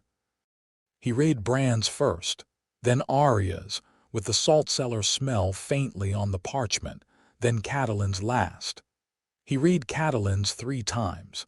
He did not say anything for the third reading. When he was done with the third reading, he closed the letter and pressed it flat with his palm on the table, and he kept his palm on it for a count of 7 breaths. "My lady," he said, very quietly, to the closed letter under his hand. He did not say more. He held the gratitude in his hand against the parchment, because he had no better place to hold it. Aemon, in his chair, slept. The lamp on the table burned at half-wick. Sam read at Aemon's elbow, very slowly, a page of the Valyrian archive that had come north a week ago, his lips moving over the syllables of a tongue he had been teaching himself for some months. Ned sat across from his son. Jon kept his palm on Catelyn's letter and did not lift it. It was, when the bell rang to mark the change of the watch, the longest hour the room had held in some 40 years. Chapter 4. The salt cellar sept they rode south from Castle Black, with the snow already turning to a brown slush in the wake of the horses, and a wind out of the frostfangs at their backs. Ned had asked Aemon for the use of 3 guardsmen of the watch, and Aemon had refused him politely. The men of the watch did not ride south below the neck on any errand that was not a deserter. And the men of the watch were not to be asked to break their vows for a Stark, even by a Stark who had been their friend. Ned took his own 4. Robb made 5. Sam, on the placid mare the Lord Commander had let him have, made 6. Jon made 7. Ghost made an indifferent 8th. They did not go through Winterfell. Ned had argued for the route through the keep, because Catelyn was at the keep, and his wife had asked him a thing, and he meant to deliver it. Jon, in Aemon's tower, had said quietly that the keep was the slowest road to White Harbor, and that they had no spare days. Ned had countered that they had 3 weeks they could spare for the keep. Aemon, from his brazier, had said that they had not 3 weeks. That the man Ned had glimpsed in the inn at Long Lake on the way north was the wrong sort of man to have been at the wrong sort of inn at the wrong sort of hour, and that the count of safe days was no longer Ned's count to make. Ned had taken Aemon's count. They went around Winterfell on the eastern road. Ned wrote his wife a letter the night they passed within 40 miles of it, and old Walder carried the letter at a circuit that took him through the keep and out again. And on the morning of the 3rd day after they had passed the keep, old Walder came back to them on the road with a sealed reply tied to his leg and a fish head tied to his other leg. The fish head was the cook's contribution. Old Walder had not minded. Ned read the reply twice and then put it inside his glove against his palm and rode on for the rest of the morning with it there. Robb, riding at his elbow, did not ask. Jon, riding a length behind, did not ask either. They came down to White Harbor in the 3rd week. The road off the moors and onto the seaward plain was a road that had been laid by Manderley stonemasons in the years after the conquest, and it ran straight to the city's western gate at a gradient men could walk a wagon down at evening. They came down it in mid-morning, with the new castle blocky and white on its rise and the harbor a wide gray water beyond, and the Merman banner moving on the seaward wind in the slow ceremonial way the Manderleys flew banners that did not need to be seen from far. Lord Wyman Manderley did not meet them at the gate. A captain of his household guard met them at the gate, with 16 mailed men behind him, in the new green and white surcoats that the household had taken to wearing in the last year. The captain knew Ned. The captain bowed to Ned. The captain did not bow to Jon. The captain looked at Jon once and then he looked at Ned, and his eyes asked a question that the captain was too well trained to put into words. Ned shook his head a finger's width. The captain bowed Jon in without a bow. They went up through the Wolf's Gate and across the lower market and up the cobbled climb to the new castle. The merchants did not stare. The merchants of White Harbor had been trained over 5 generations of manderly governance not to stare. The fishwives stared. The fishwives were a separate establishment with separate manners. The audience was in the high solar, in the corner of the new castle that faced both the harbor and the seaward gate. Lord Wyman Manderly was a man who took up the chair he had made for himself, which was a large chair, and he was a man who had been waiting since the previous summer to receive a particular sort of guest, and he stood as his guest came in. He stood. Wyman Manderly was not a man who stood for many. He stood for very few, and he stood now without commentary, and his household understood at once what the standing meant and did not look at one another about it, because looking at one another would have meant they had not yet known. "Lord Stark," said Wyman, "you honor my house, Lord Manderly. You honor mine by waiting at your hearth. Your son, my son Rob, my other son." Wyman's eyes moved a fraction. "Your other son is welcome under my roof, Lord Stark. I would speak with you in private, my lord. I have asked my household to leave. Meister Thea Moore is the only man remaining. He has my permission to remain. He has my permission to be told everything. He has my permission to leave if you require him to leave.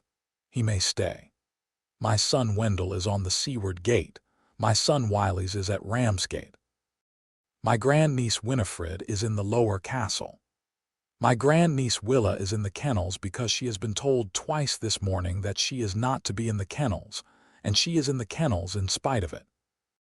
I tell you these things, Lord Stark, because I tell my friends where my house is sleeping, and you are my friend. You have ever been mine, my lord. Sit, all of you, Meister Thea Moore. Wine for our guests." They sat. Wyman did not sit until they had sat. Wine was poured. Sam, who had grown up in a house where wine was a thing one drank with reluctance and a sister at one's elbow, took the cup and held it without drinking. "Lord Stark," Wyman said, "speak the thing or have me speak it. I have been making a guess these 11 months. I would have you confirm or deny it, and I will not press for which." Ned looked at Jon. Jon nodded once. "My son Jon," Ned said, "is the son of my sister Lyanna Stark and of Rhaegar Targaryen, Prince of the 7 Kingdoms, by a marriage that was made in the godswood of Riverrun before 2 Kingsguard and witnessed in writing by Rhaegar's own hand. The writing is in the keeping of Lord Howland Reed of Greywater Watch, and the relevant pieces of it are now in the keeping of Meister Eamon at Castle Black. My son carries the name Aegon by his mother's choice. He has been Jon for 14 years. He will be Jon for some time yet. I do not ask you to call him Aegon. I ask you to lend us your house's hospitality for 9 days, your ship the Lysany Wager for the run from White Harbor to Dragonstone, and your discretion for the time it takes the realm to learn what the realm will, in any event, learn within the season." Wyman did not move for some breaths. He raised his cup. He drank slowly and put the cup down. "My Lord of Stark," he said, "you have asked me for 3 things. I will give you 4. The 4th I will give without your asking, because the giving of it is owed to a child that my house has owed to a child since, before my father's father wore the silver chain. My house came north out of the Reach in the reign of Persean, the 3rd gardener, because we had picked the wrong side in a wrong war. My grandfather's grandfather found us a place to stand on this coast, and the Starks of his day made the standing place a home, and there has not been a winter in those 400 years in which my house has not owed your house a son's loyalty. We have given the loyalty. We will give it again, on the matters you have named. We will give it on the fourth matter without your asking, which I will name in a moment. My lord, bear with me a moment longer. I am old and I am sentimental, and I am about to tell you a story you may already have heard parts of. Wyman folded his hands on the great expanse of his stomach. He looked at John. You will not have heard, my lord prince, that in the last year of King Ares's reign, my house's daughter Wylena was wed in a private ceremony in the sept of this castle, to a young man called Mikar Vigon, a cousin of the dragon house from a side branch in Valyrian. The marriage was kept private at the request of the queen mother. There were reasons. The reasons did not survive the war. Wylena Manderly's husband died at the Trident wearing my house's white. He had taken our colors at the wedding and he had kept them. My daughter's husband bore the dragon in his blood and the merman on his shield. He was a good man. He was buried at sea by my own son's hand at my own grandson's request. We did not name him in the funeral. We named him in the prayer. Wyman's mouth, which had been carrying a courtier's weight throughout, briefly stopped carrying it. The Manderlys have not been pure of dragon loyalty since that wedding, Lord Stark. We have not advertised the impurity. We have not denied it to any man who asked, and only one man has asked, and his name was Lord Hoster Tully, and he is dead. I tell you the impurity now because I will tell it under my own roof, and I would not have a guest in my house leave under the misimpression that he is here on charity. My lord, you owe my house nothing, Prince Egon. John said. My lord, I am John yet. Wyman bowed his head a fraction, the same fraction his captain had failed to bow with at the gate. John, then, he said, you owe my house nothing, my house owes yours. I will give your father what he has asked, and I will give you what he has not. What is the fourth, my lord? Ned said. The fourth is my granddaughter Winifred, who has been schooled by my own Meister in the High Valyrian, and has, since her 10th year, kept a small correspondence with a scholar in Valyrian on matters that do not concern this room tonight, but which concern matters Meister Eamon at Castle Black has been concerning himself with for 3 years. I will send Winifred with you. She is 16.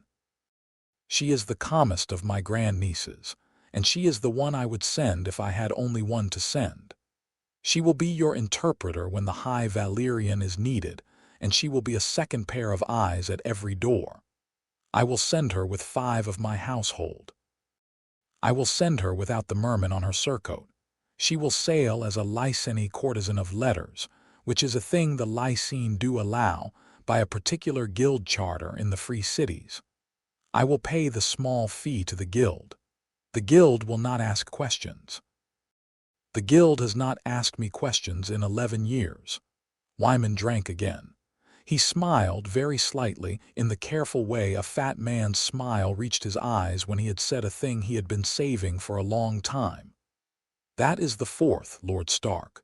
Take it as a gift of a house, not a debt of a man. Ned looked at his son. John, on the third stool, had his hands folded in his lap and was looking back at Wyman with the steadiness of a boy who had been listening to a man arrange his life around him without flinching. I would not refuse it, my lord, John said. Then it is yours. Wyman heaved himself up out of his chair, and the audience was over, and the household was sent in to bring the food.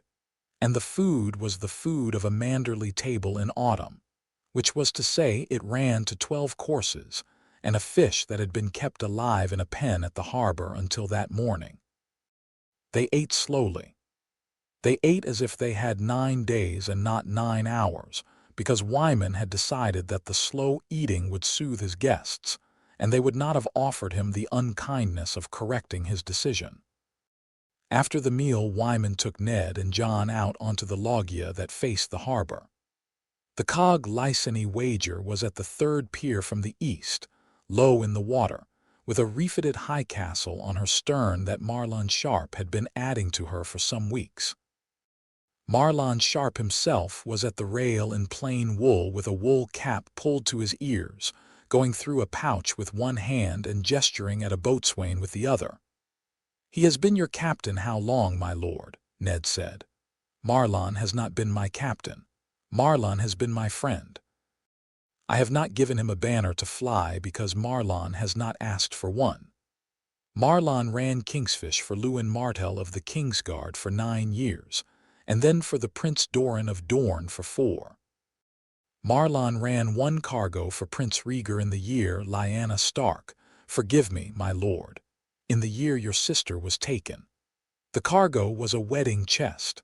Marlon did not see what was in it. Marlon does not lie about what he does not know.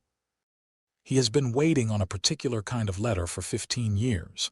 The letter is in his hand this morning. The letter says, 'Take the boy.' I did not write the letter. I copied a letter I have had in a drawer for 15 years. Marlon knew the wording of it before I wrote it. He has been waiting. He will not betray us.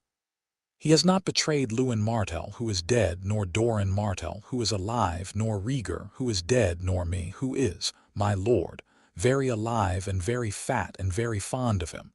He will not betray JON. He will hold his deck for 9 days, and he will put the boy down on Dragonstone with his books dry and his men whole. That is what he will do." Wyman looked at Ned. "You are not coming on the ship, Lord Stark." "No, I had thought not."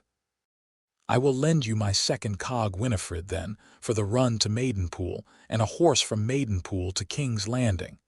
I will send word ahead to my factor at Maidenpool. The factor will have rooms for you and a fast pair of mounts at the dock."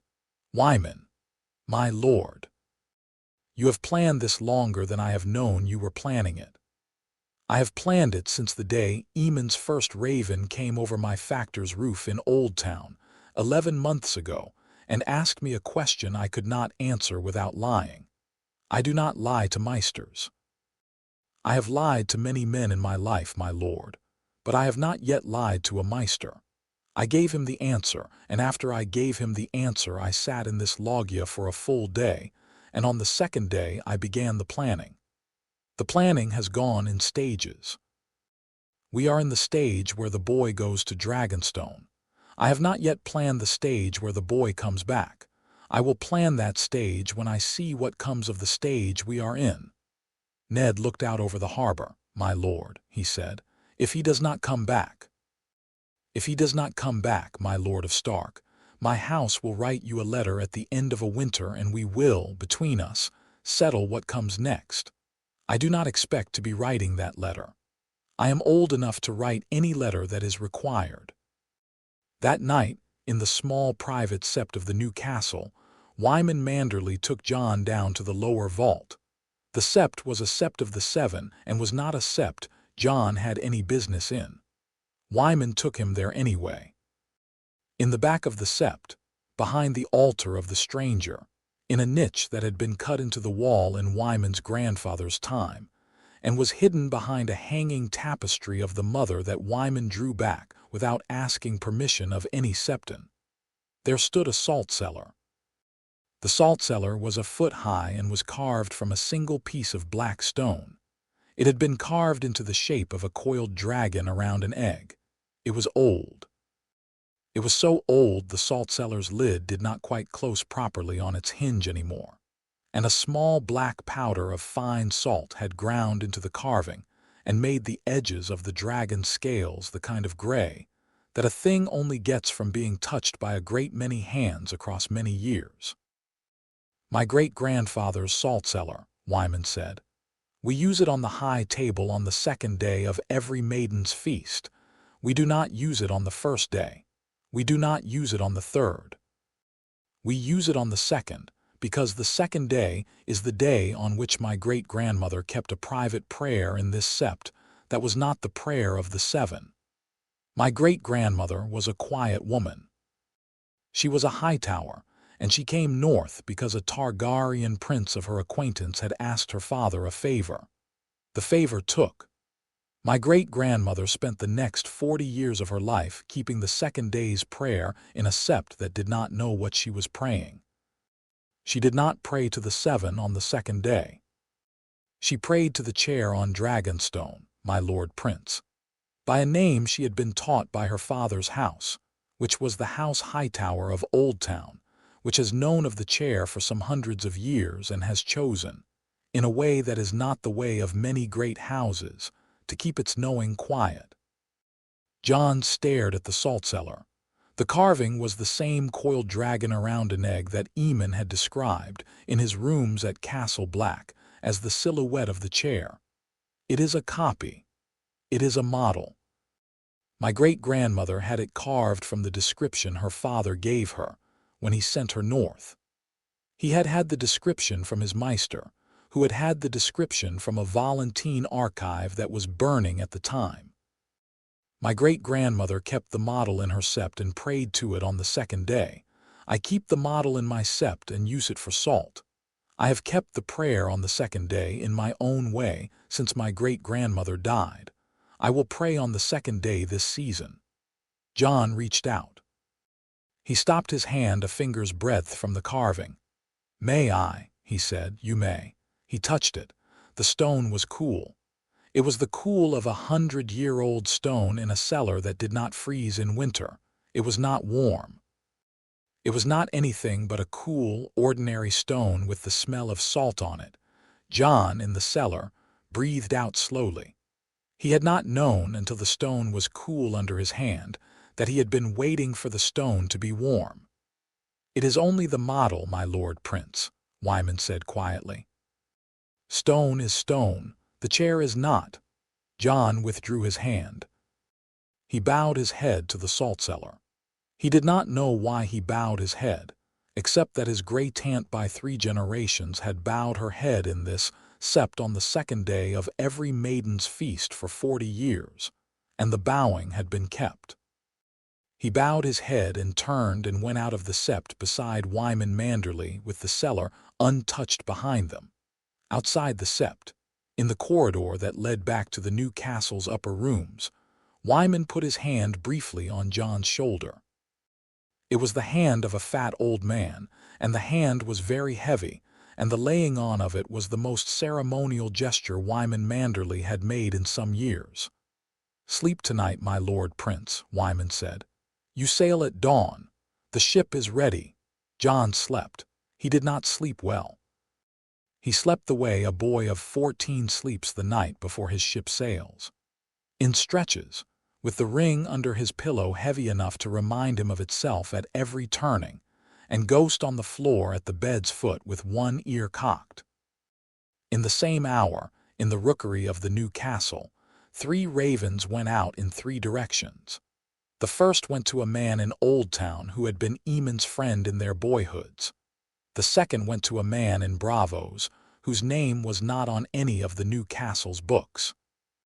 The third went to Greywater Watch, and was addressed in Wyman Manderley's own hand to the Lord of Greywater, with respect, and with the 7th of 17 now in motion. In the morning the Lysany wager cast off. Marlon Sharp took her out of the harbor on a southerly breeze. John was at the rail with Sam green-faced at his shoulder. Winifred Manderley was at the rail behind them with her face hidden by a hood. Ned Stark stood on the 3rd pier with his hand raised. Rob stood beside him because Rob had not, after all, been allowed to sail with his brother. Ned had told him to stay with the Winifred and ride south to King's Landing with him, and Rob had at first refused and at length accepted, because his brother had asked him in the small hours of the night to stand with their father in the south. The cog cleared the breakwater. The Wolf's Gate, white and far behind them, raised its merman in the morning wind. Marlon Sharp turned at the rail and said, in the carrying deck voice of his calling, "Set the course for the Bight, lads. Run her for the open water. We'll have the wind for 2 days and want it for 10. The crew responded. The ship turned. The wind took her. Chapter 5. The Lysany wager. The cog had a port of registry painted on her counter that did not match the port of registry painted on her starboard rail. The port on the counter was Lys. The port on the starboard was Tyrosh. Marlon Sharp had ordered both painted at the same yard in the same week by the same man, and he had paid the man twice and instructed the man to make a small mistake on the second job. The small mistake was a crooked stroke in the second letter of Tyrosh on the starboard. Marlon had been to Tyrosh and lies often enough to know that a harbor clerk who was being bribed expected a small mistake and was disappointed without one. He explained this to JON on the morning of the second day at sea, leaning at the rail, with the wind out of the west and the sky thin gray above them. JON listened. He had learned in 3 days of standing on this deck that Marlon Sharp answered any question put to him, in any of the 3 voices JON could now distinguish in him, and that the answers were worth the listening. "What do you tell them at Dragonstone, Captain?" Marlon turned his head. He had hard, sea-gray eyes and a mouth that had been broken at the lip in some old fight and not stitched properly. The break sat there like a feature he had decided to keep. "I tell them what they ask me, my lord. They will ask you whose ship she is. She is the Lyseni Wager out of Lies. She was bought from a man called Treger of the Pillow House 2 years ago for 200 dragons and a bay mare. The man Treger is my friend. He will tell anyone who asks that I overpaid by half. The papers are in a box in the captain's cabin. They are correct. Whose ship is she really, Captain?" "She is mine, my lord, on a long loan from Lord Manderley. The loan was made on Treger's name. The papers Treger holds reflect that. The papers I hold are also correct. Lord Manderley owns no ship on these waters whose name begins with W, my lord. My lord Prince. Forgive me. I do not yet know what to call you, and Marlon Sharp will not call a man what he is not asked to call him. John. John, then. The papers are correct. The ship is mine. Lord Manderley is owed in coin, which is the cleanest debt a man can be owed in. You ran a cargo for Prince Rieger." "I did. Lord Manderley told us." "Lord Manderley tells men what he tells them. He told you that. He told you also that I did not see what was in the chest. I did not. I do not know what was in the chest. I have my guesses. I will not put my guesses out at this rail." "You have been a smuggler long, Captain." "I have been a captain longer than I have been a smuggler. I was a smuggler for 9 years out of those. I gave it up after the Trident. I have been a smuggler again in the last 6 months twice. Both times for Lord Manderley. Both times for what I will not call cargo here at this rail in front of the boy and his meister." Marlon did not call Sam the meister in any of his voices. Sam had been the small lord on the first day, when Sam had nearly been sick over the rail. He was the meister on the third day, after he had spent the second day below decks, reading aloud to JON from books that the boatswain's mate had carried out of the hold for him, and JON had carried back. The boatswain's mate had not asked what the books were. The crew had decided about Sam in the way crews decided about a man at sea, by what he had been to them in 2 days of work. Sam had been polite. Sam had asked for a smaller portion at the second meal. Sam had not complained when the second meal was the same as the first and the first had been salted pollock. The crew had decided Sam was an acceptable passenger. They had decided Sam, in their second-day decision, was the meister. "Captain," JON said, "how many of the crew know what we are?" Marlon looked at the deck. "2, he said. 3 with me. The boatswain's mate is one, old Edric in the galley is the other. They were with me on the Rieger run. They have not asked me about this one. They do not need to. The rest. The rest believe that you are a young lord of the north on the way to Dragonstone to deliver a sealed letter to Lord Stannis on the request of a great house in the north. That is one of the truths. It is not the whole of the truth. They will not be told the whole of the truth. They will not need to be told. They are not, by trade, a curious crew. Winifred. The Lady of Manderley is a Lyseni courtesan of letters on this voyage, by her own house's arrangement with a guild that does not ask questions.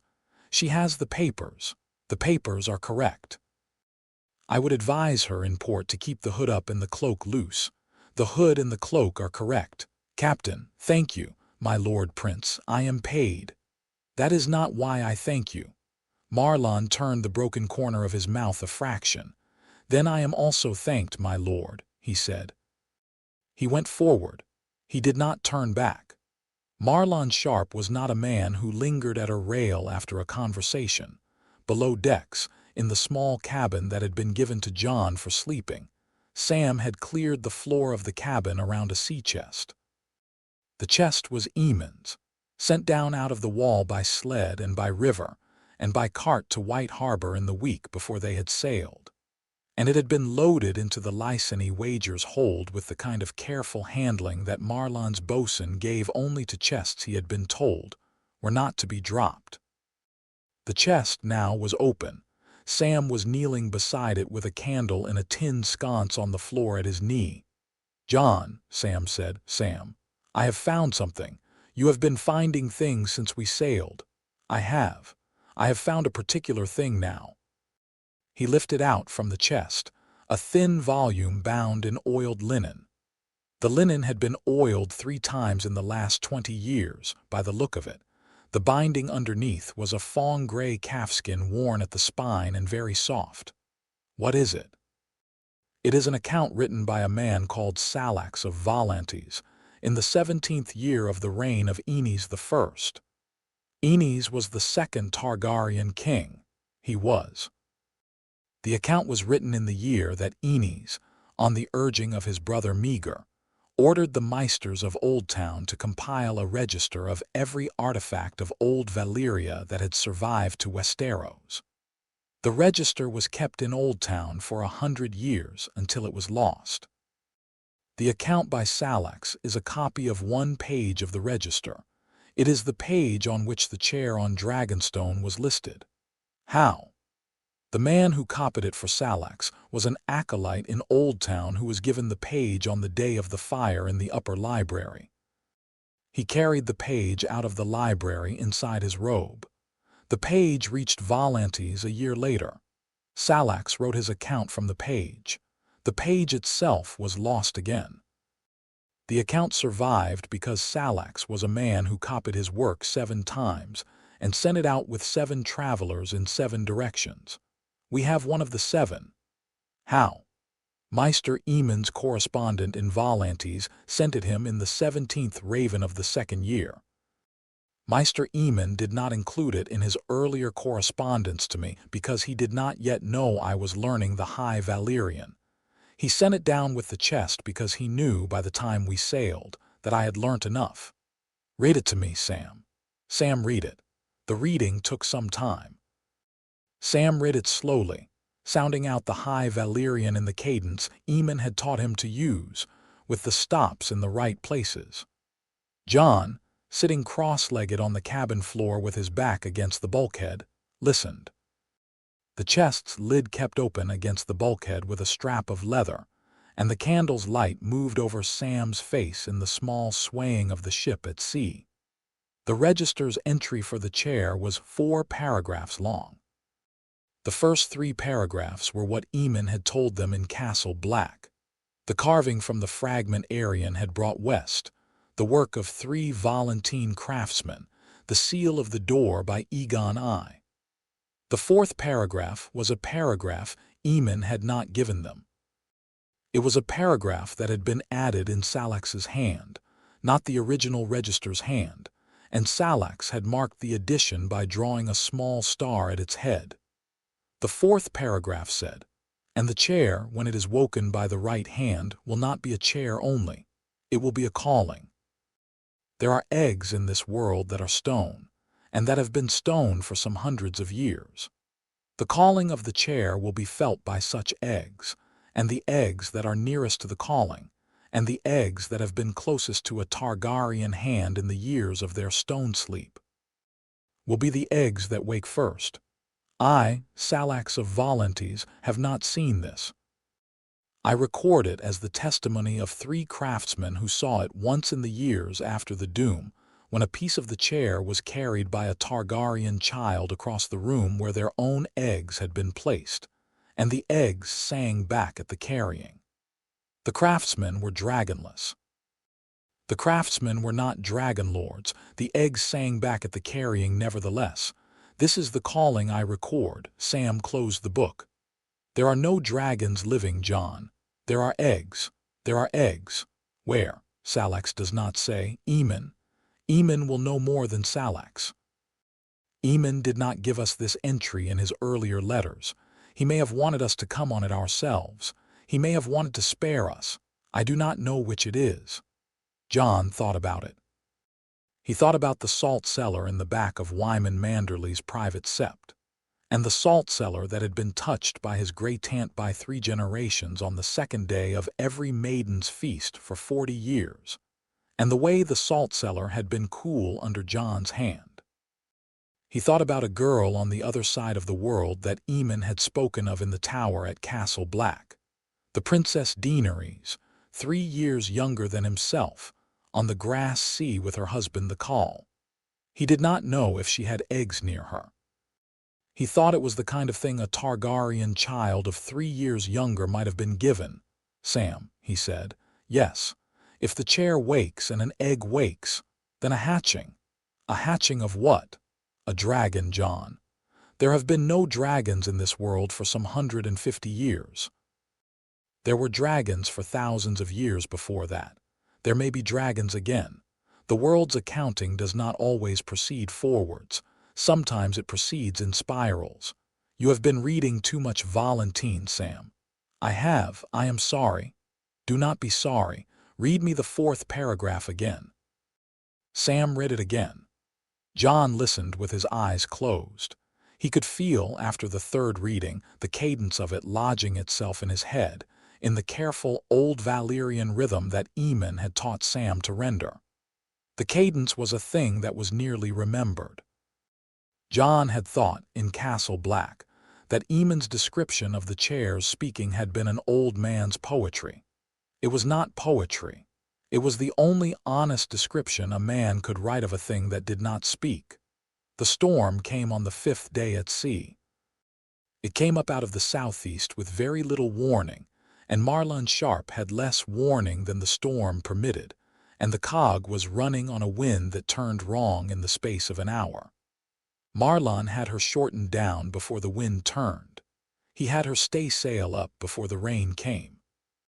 He had the men at the lines before the rain became hail. It was a bad storm. Jon was at the rail with his sleeves rolled when Marlon came aft along the deck with rain off his cap. The boatswain was on the foredeck with 3 men, and the lookout had been called down. The wind was a thing now that bent the small forestay with a sound the cog had not made since she had been refitted. The waves were the kind of waves that came over the gunwale at intervals a man could not predict. Marlon set Jon on a line. Jon hauled. He had hauled lines on the Stark family's small riverboats at the Wolfswood with Robb. He had not hauled lines in a storm at sea. The lines in a storm at sea were heavier than the lines in a still-water river by a multiplier of weight that he could feel in his shoulders before he could name it. Sam was below. Sam was, Jon hoped, holding the chest closed. Sam had said he would hold the chest closed. Winifred Manderley was below with Sam. She had said she would hold the cabin door for the seasickness of any crewman who needed the door. Winifred Manderley, in her hood in her cabin, had taken a knife from her belt in the first half-hour of the storm and put it on the table within reach of her hand. A wave took a man off the deck. It took him cleanly. He had been at the lee rail on the boatswain's call, and the wave came over the rail at the moment the cog yawed, and the wave took him with no fuss. He did not cry out. Jon, hauling at his line 2 paces forward of him, saw the place the man had been and the place the man was not in the same swing of his head. There was a boy on the deck 2 paces aft of the lost man. The boy was the boatswain's mate's nephew. His name was Edric. He was 14, Jon's age, to a moon. He had been at his own line. He had let go of his line when the wave took the man. He was standing at the rail, with both his hands on the rail, and his face was open in the way the face of a 14-year-old boy opens when the world has gone simpler than it has any right to. Jon let go of his own line. He did not decide to. He let go of it. He took the 3 paces aft along the deck through the lift of the cog. He took Edric by the shoulders and turned him from the rail. He took the loose end of his own line, which was lying on the deck where he had dropped it, and he tied Edric's wrist to it with the bend he had seen the boatswain use the day before on the smaller men. He tied it twice. He pushed Edric down to the deck. "Sit," he said. "Stay down, stay tied." Edric sat.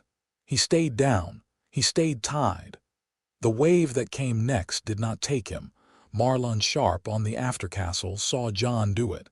He turned back to his wheel without commentary. He held the cog through the rest of the storm in the way a man held a cog through a storm, if he had been holding cogs through storms for the better part of his life. He did not lose another man. When the storm had passed, in the long gray morning of the next day, Marlon came down off the aftercastle and walked along the deck and stopped where Jon was sitting at the rail with a coil of new rope in his lap. The boatswain's mate had brought the new rope to Jon. The boatswain's mate had not said why. Jon was relearning the bend on the new rope because his hand had forgot it, and he had let himself forget it for an hour, and he was not going to let himself forget it again. Marlon said, "Your father pulled a man out of the rigging at the Trident." "Robert pulled a man out of the rigging at the Trident, Captain." "It was your father." "It was Robert." Marlon looked at him. "My Lord Prince," he said, "I have been a deckhand, and I have been a boatswain, and I have been a captain, and I have been a smuggler, and I have been 3 other things I will not put a name to.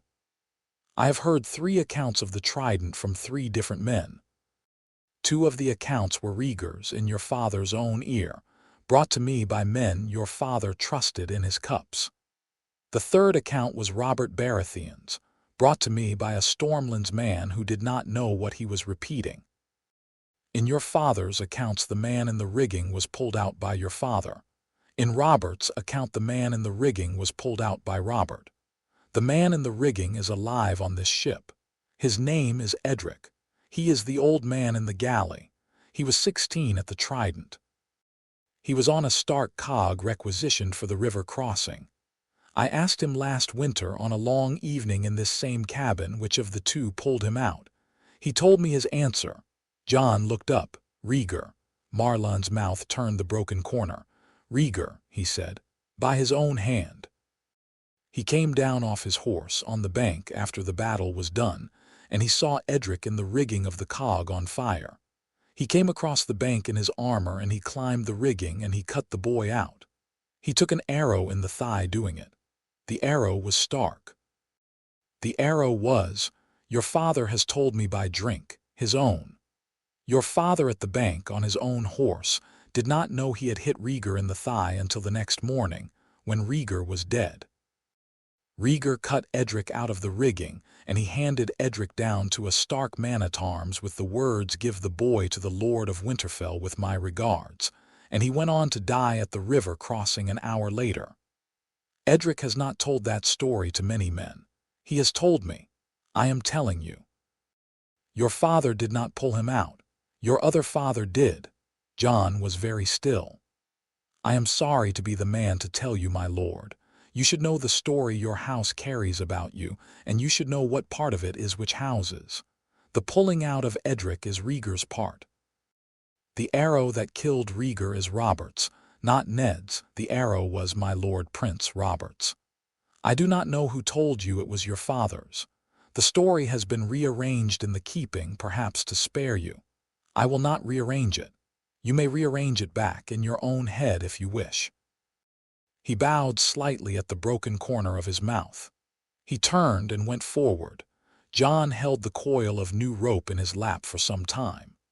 He undid the bend he had been working on and redid it again, and the bend after the 3rd time sat correctly. He sat with the rope in his lap, and the gray sea moving under the cog at the end of a storm.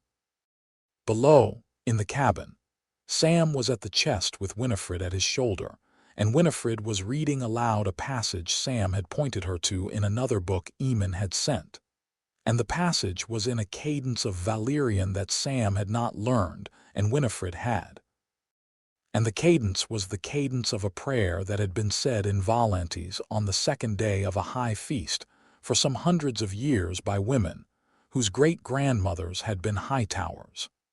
On the 11th day at sea, the lookout sighted Dragonstone.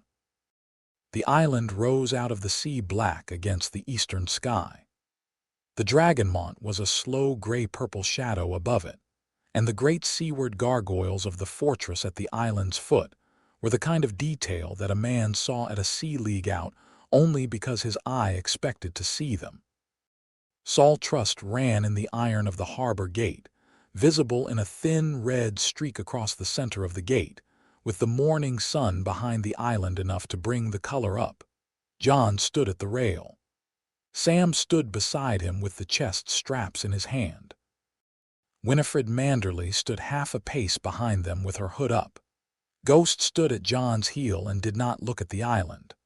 Ghost was looking out over the rail at the open sea behind them, the way Ghost looked when he was waiting. A galley came out of the harbor with the Baratheon banner at her stern. The galley was painted black and yellow. She moved smartly. The men at her oars were not a courtly crew. They were stormsmen, the kind of crew Stannis Baratheon kept on Dragonstone in the years he had held it without an army. A man stood at her rail in plain wool, with no badge of office at his throat, with his hands in his belt. The galley drew abreast at half a sea cable. "Captain of the cog," said the man at the galley's rail. His voice carried. "Captain Marlon Sharp of the Lysany Wager out of Lies," said Marlon, who had come to his own rail. "And whom do I address, sir?" "Davos." "I'm not a sir." "Master Davos." "His Grace has had word of your coming," Davos said. He did not raise his voice for the formula, he raised it only enough to carry. "He will see the boy at the stone drum. Alone." "Master Davos, we have business of 3 houses with his Grace." "You have business of one with him, Captain, the boy.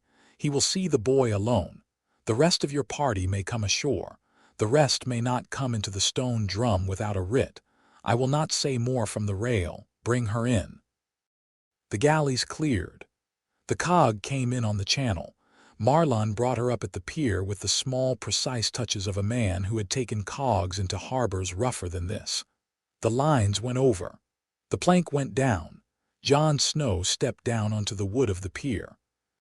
The wood was wet with salt and worn smooth from 100 years of feet. He set his boot on the black sand at the foot of the plank.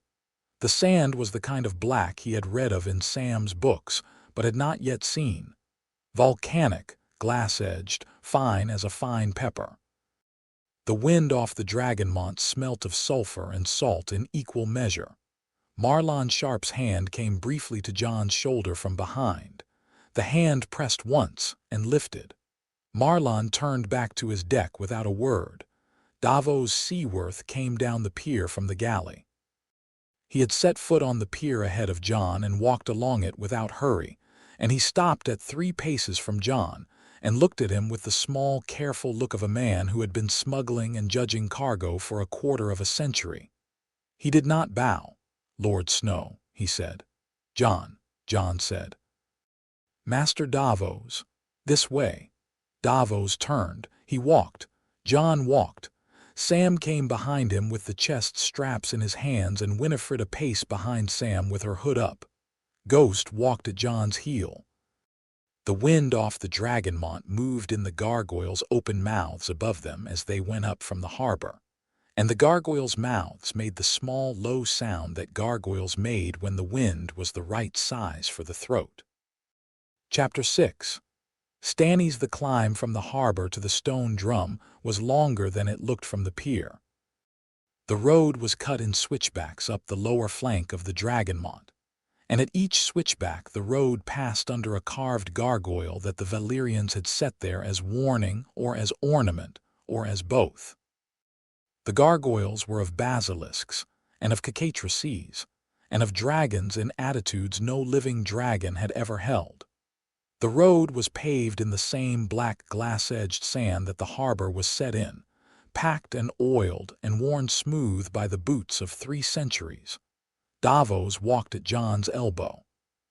He did not talk for the first switchback. He spoke at the second. "Lord Snow." "Jon, Master Davos." "Jon, I'll be brief. His Grace does not like ceremony and he doesn't like surprises. He will not raise his voice to you. He will not threaten you. He will not waste your time. He will ask you what you have come for, and he will expect you to tell him in 3 sentences or fewer. I would advise 3 or fewer. Thank you. You're not welcome yet.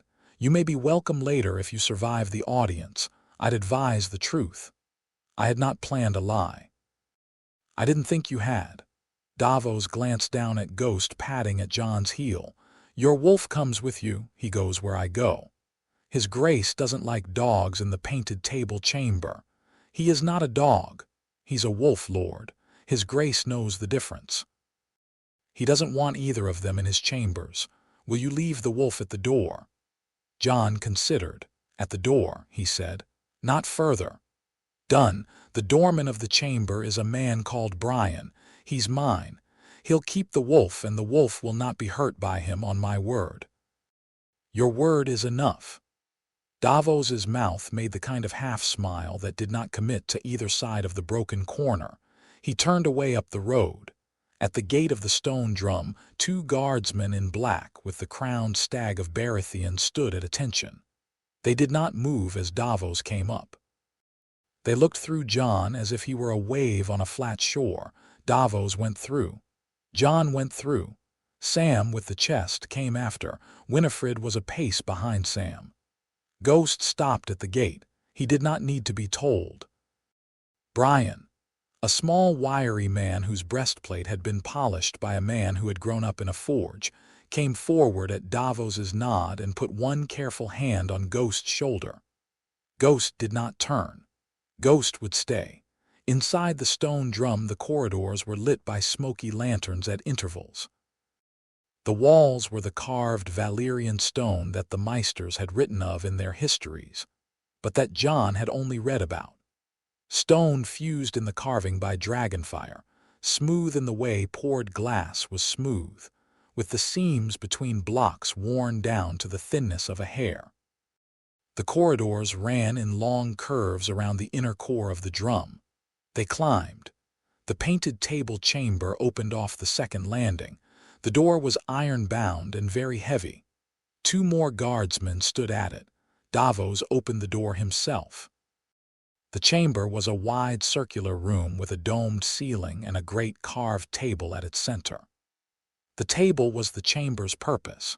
It was a map of Westeros done in relief in some smooth, dark wood, every river running in a real groove and every hill raised by a hand's measure off the plain. The table was perhaps 50 feet long and angled at the center like a wave.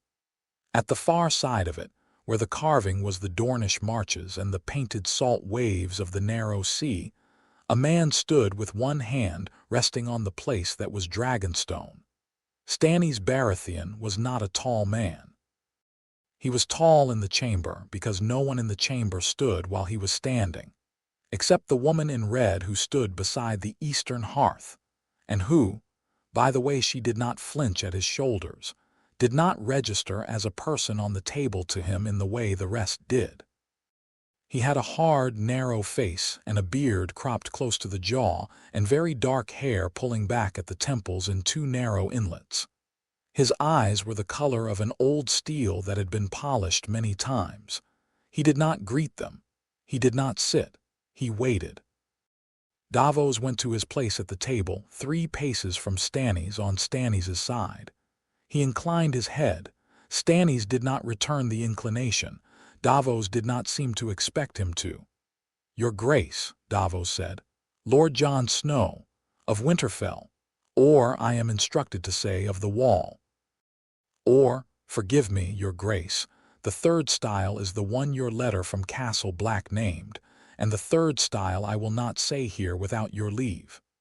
"You will not say it without my leave," Stannis said. I have not given the leave. He is Jon Snow until I have read what is in the box. The chest, your grace. The boy's archivist has it. The boy will come forward. Alone. Jon came forward. He went around the table on Stannis' left. He did not look at the woman in red. He stopped at 3 paces from Stannis on Stannis' side of the table, the same 3 paces Davos had stopped at. He bowed his head a fraction. It was the bow he would have given his uncle Brandon if Brandon had lived, neither more nor less. Stannis looked at him. Stannis' looking was the looking of a man who had been told by a brother he resented, and by a wife he tolerated, and by a priestess he was beginning to consult more than he wished, and by a smuggler he had elevated from flea bottom, and by his own austere counsel that the world had presented him this morning with another problem, and the look was the look of a man who had reduced all 5 voices to silence in his head and was assessing the problem for himself. "You are 14, Stannis said. "Yes, your grace." "You have come to Dragonstone with a maester's letter and a manderly ship, and your father's blessing and a chest of books." "Yes, your grace." "You are claiming to be the son of my brother's wife's brother, the sister of the Lord of Winterfell, and the man who slew my elder brother on a battlefield he should have stayed off of. Slain by his other brother, your grace. Lord Stark did not kill him." Stannis' mouth did not move. The correction was acknowledged in a kind of micro-pause that the chamber registered and did not comment on. "As you say. The principle stands. You are claiming to be the son of a marriage I have not heard of, by parents who are dead, who has been raised as a Stark bastard for 14 years, because the Lord of Winterfell calculated that a Stark bastard was a less interesting object to my brother than a Targaryen prince. The Lord of Winterfell is correct. He is also, by the laws of treason as my brother understands them, a man whose head should sit on a spike. He calculated the head into the calculation. He is a careful man." "Yes, your grace. You agree with me." "I agree with you, your grace." Lord Stark did calculate the head. He calculated for 14 years. He is willing today to put his head where my safety requires it. He has gone to King's Landing for the purpose. I am not asking him to. I have asked him not to. He is going regardless. He has his reasons. His reasons are his honor. Yes, your grace. His honor is not the realm's honor. No, your grace. You are not a man who flatters. I am not, your grace. That is the third advantage I had been told you possessed. The first is the steadiness in the back, which you have. The second is the silence between sentences, which you have. The third is the absence of flattery, which you have. Maester Aemon's letter described all 3 of these and described them correctly. I will note for the record that Maester Aemon's letter named no 4th advantage. I would have been more uneasy if it had. Maester Aemon does not flatter your grace. He does not. He has been writing me letters at 3-month intervals for some years. The intervals he keeps are deliberate. He writes when he has something to say, and he says it, and he does not write again until he has the next thing to say. I have, in the last year, come to respect the pattern. I had thought to invite him here before the news he gave me last spring. I had not before then thought to invite him as a Targaryen. I had thought to invite him as a Maester. He is both, your grace. He is both. He will not come now, I have asked. He has declined. He is too old. He sends you and the fat archivist instead. Samwell Tarly, your grace. Samwell Tarly. I knew his father at the Trident. His father took the wrong side and survived it by surrendering at the right hour, which is the closest Randyll Tarly has come to a virtue. The son is not the father. The son is here, with the chest. He will set the chest on the table. Sam came forward. He set the chest on the table on Stannis' side. He did not look at the carved coast of the Dornish marches under the chest's foot. He stepped back. Stannis did not open the chest. He stood with his hand on its lid. "Your grace," said Melisandre. She had not spoken before this moment. Her voice was a low, even voice with a foreign cadence to it that Jon had not heard in Westeros. The cadence was the cadence of Asshai and farther east. She was not a tall woman. She was made of small, carefully composed parts. A high forehead, a long, narrow nose, very full lips, eyes the color of an old red wine held to candlelight. She wore red. The red was the red of a banner that had been kept in the sun for a great deal of time. A great ruby at her throat caught the lantern light in the chamber and threw it back as a small kept fire. "My lady," Stannis said. "Not yet, your grace. The boy in your chamber." "Not yet, my lady. I will hear you when I have read." She inclined her head. She did not lower it, she inclined it, a polite measured fraction, and stepped back. Stannis opened the chest. The reading took some time. Stannis read slowly. He did not skim. He read the Valyrian archive transcript that Aemon had sent. He read the 4 pages Howland Reed had given Aemon. He read Aemon's letter to him, marked for his eye, that lay on top of the others. He read each piece twice. He set the pieces back into the chest in the order he had taken them out, and he closed the lid, and he kept his hand on the lid. He turned to Jon. "You know what is in this chest?" "Yes, your grace." "You believe what is in this chest?" "I am beginning to. I have been told what is in this chest for 19 days. I have not yet held the truth in my hand long enough to believe it without question. I know nothing of dragon lords, your grace. I know less than that of thrones. Maester Aemon believes what is in the chest. Lord Stark believes it. Lord Manderley believes it. I have not been told a lie by any of them. I believe enough to be standing in this chamber. I will believe the rest when I have seen the chair." "The chair." "The chair, your grace. There is no chair on Dragonstone. There is a throne in a hall that is occupied at this moment by a stag of carved wood that my brother sent me for my last name day as a joke I have not yet returned. There is no chair." "Your grace, there is a chair in a vault 3 levels under this room." Stannis' face did not move. Davos at his elbow did not move. Melisandre at the hearth moved a fraction. "What vault?" "The vault sealed by Aegon I in the 2nd year of the conquest. It is in the foundation of the stone drum, at the 3rd level below us, behind a door bearing the seal of the dragon and 3-headed comet. The chair is in that vault. Maester Aemon's correspondent in Volantes has the description of the door, the description of the chair, and the description of the ceiling. Samwell Tarly has Maester Aemon's transcripts. The vault is shown on a fragmentary plan in the 8th Valyrian register, which Aemon's correspondent copied last winter. You have not been on this island a quarter of an hour. No, your grace. You are telling me the location of a chamber in my own keep. Yes, your grace.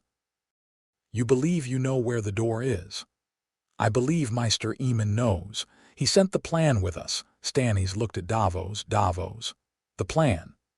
Sam produced the plan from a sleeve of the chest. He did not unfold it. Davos took it. Davos brought it to Stannis.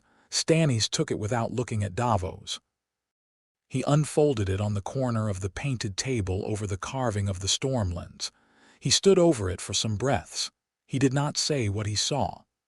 "Davos," he said, "take the boy and his archivist to the upper rooms. Set a guard at the door. Set Brian at the door if Brian is in the keep. The wolf may stay with the boy if the wolf will not have my carpets. He will not, your grace. I will see you tomorrow at the same hour, Lord Snow. I will not see you sooner. I will not see you later. I will not be interrupted in the intervening hours. My Lady Melisandre, you will stay." "Your grace," Jon said, "Lord Snow.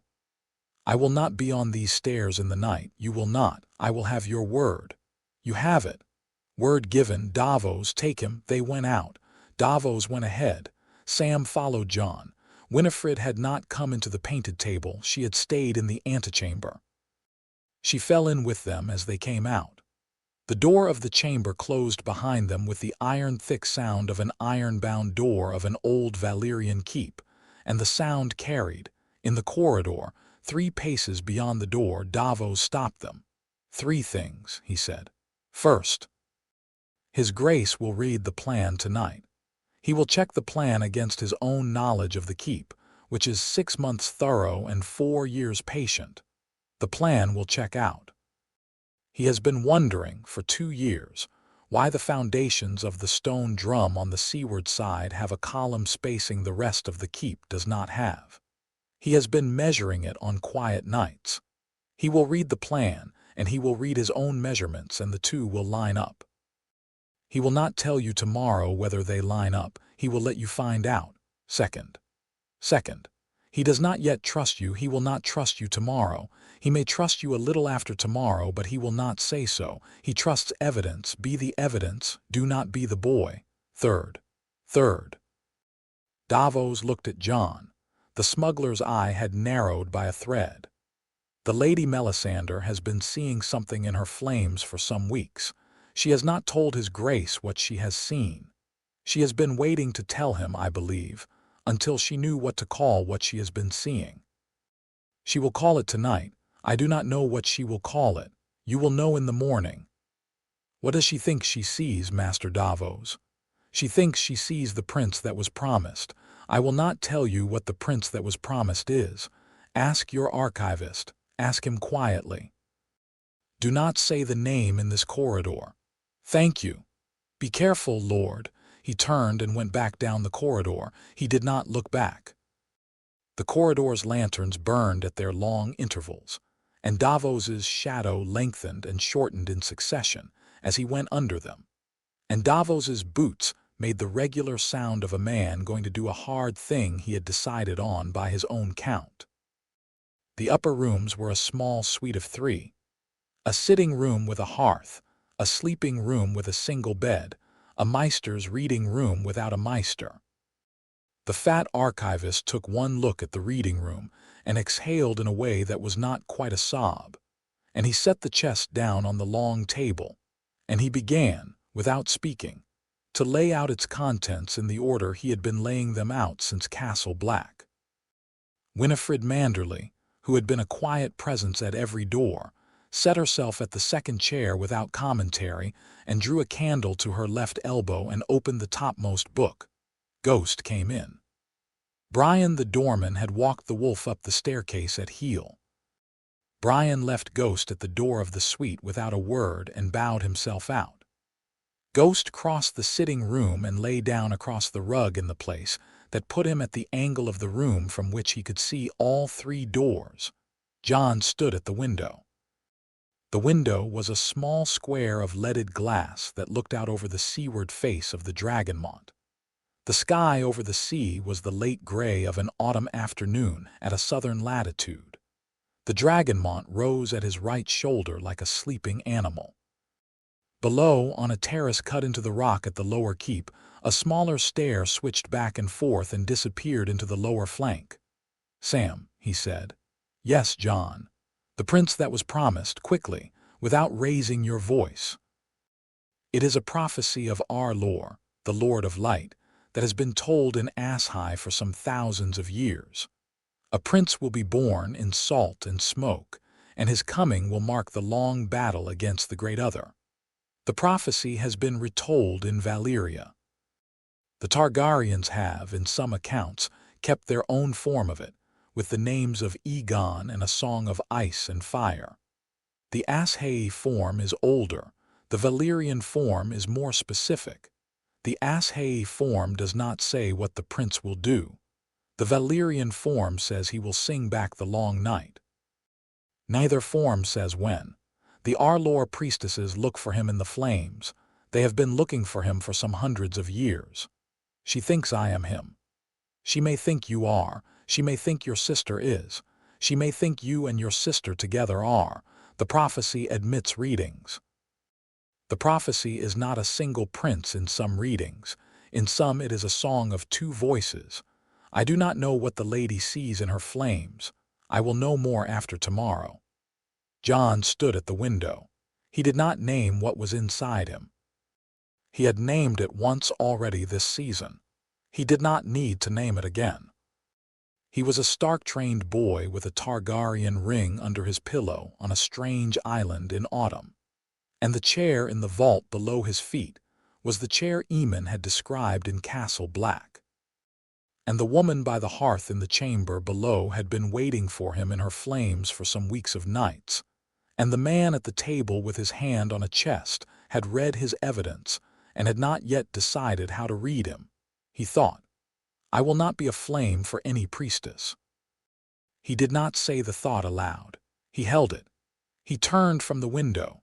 He resolved in the small chamber with the candle on Winifred's elbow and the resin in the brazier and ghost across the rug at the room's angle to be the evidence and not the boy. The resolve was small. It was the size of his palm. He held it in his palm and he closed his hand on it the way he had closed his hand on the ring on the night Aemon had given it to him in the Maester's tower at the wall. He kept it closed. In the chamber 3 levels below the painted table, in the place where no living man on Dragonstone had yet set boot, the obsidian floor under the foundations of the stone drum lay quietly under the weight of the keep. The seals in the wall of the vault did not move. The Valyrian glyphs carved in relief in the corridor outside the vault did not change. The chamber was a chamber and was unchanged. The granite under the door's threshold did register a small heat that had not been there an hour before.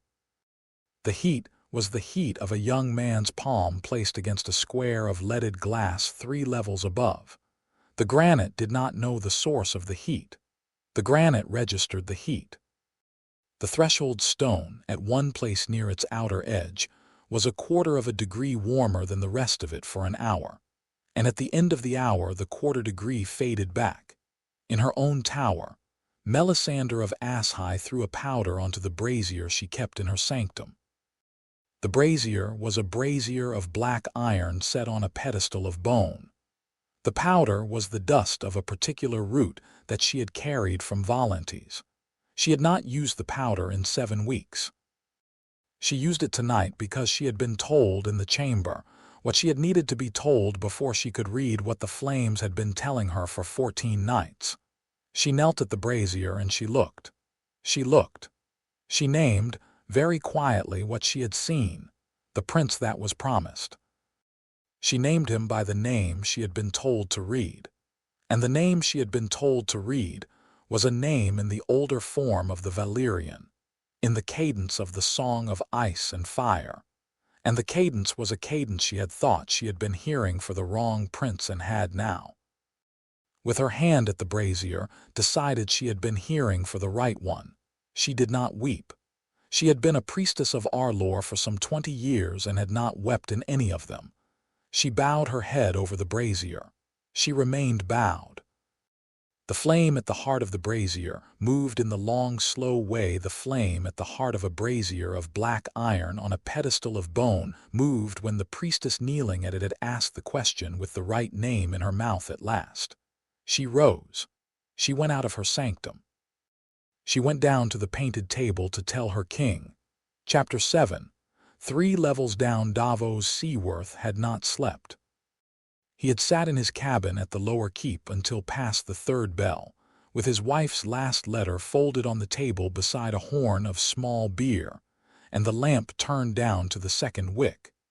He had read the letter 4 times.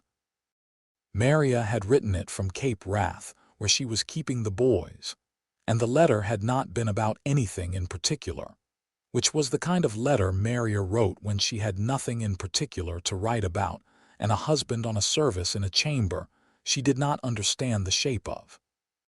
The letter, in the small hours, had become the thing he was holding against the larger thing he was holding. The larger thing was the chest in the painted table chamber, and the boy in the upper rooms, and the priestess on the brazier in her tower, and the king with his hand on the lid of the chest, and the choice, very fine and very plainly his, that lay on the table in front of him at the 3rd bell. Stannis had spent the night with Melisandre. Davos did not know what Melisandre had said. He knew Stannis well enough to know that Stannis had listened to her, which was a thing Stannis did at intervals he kept short of priestess council, and would not extend to confidence. Stannis would weigh what Melisandre had said. Stannis would then weigh the chest. Stannis would then weigh, very late, the Manderley evidence. The weighing was the work of an austere mind, and the work would be done thoroughly. Davos did not need to be in the room for the weighing. He needed to be in another room. He needed to be in the chamber 3 levels under the stone drum, with the boy and his archivist, before Stannis came to his audience at the 2nd hour. He thought about it. He drank his beer slow. He thought about the smuggler's principle he had carried since he had been 7 years old in Flea Bottom. That the most dangerous place a man could put himself was a place a king had told him not to go, and that, when a man had to go to such a place anyway, he should go in such a way that the king found him there at a moment when the king had already begun to be glad of it. Davos had used the principle on Stannis once before, on the run into Storm's End in the Long Siege, when he had ignored an order Stannis had not yet thought to give, and had handed Stannis the salt fish at the gate that had broken the siege 3 weeks later. Stannis had not thanked him in words. Stannis had given him a knighthood and a holding, and 4 years later a place at his shoulder in a chamber 3 levels above a vault.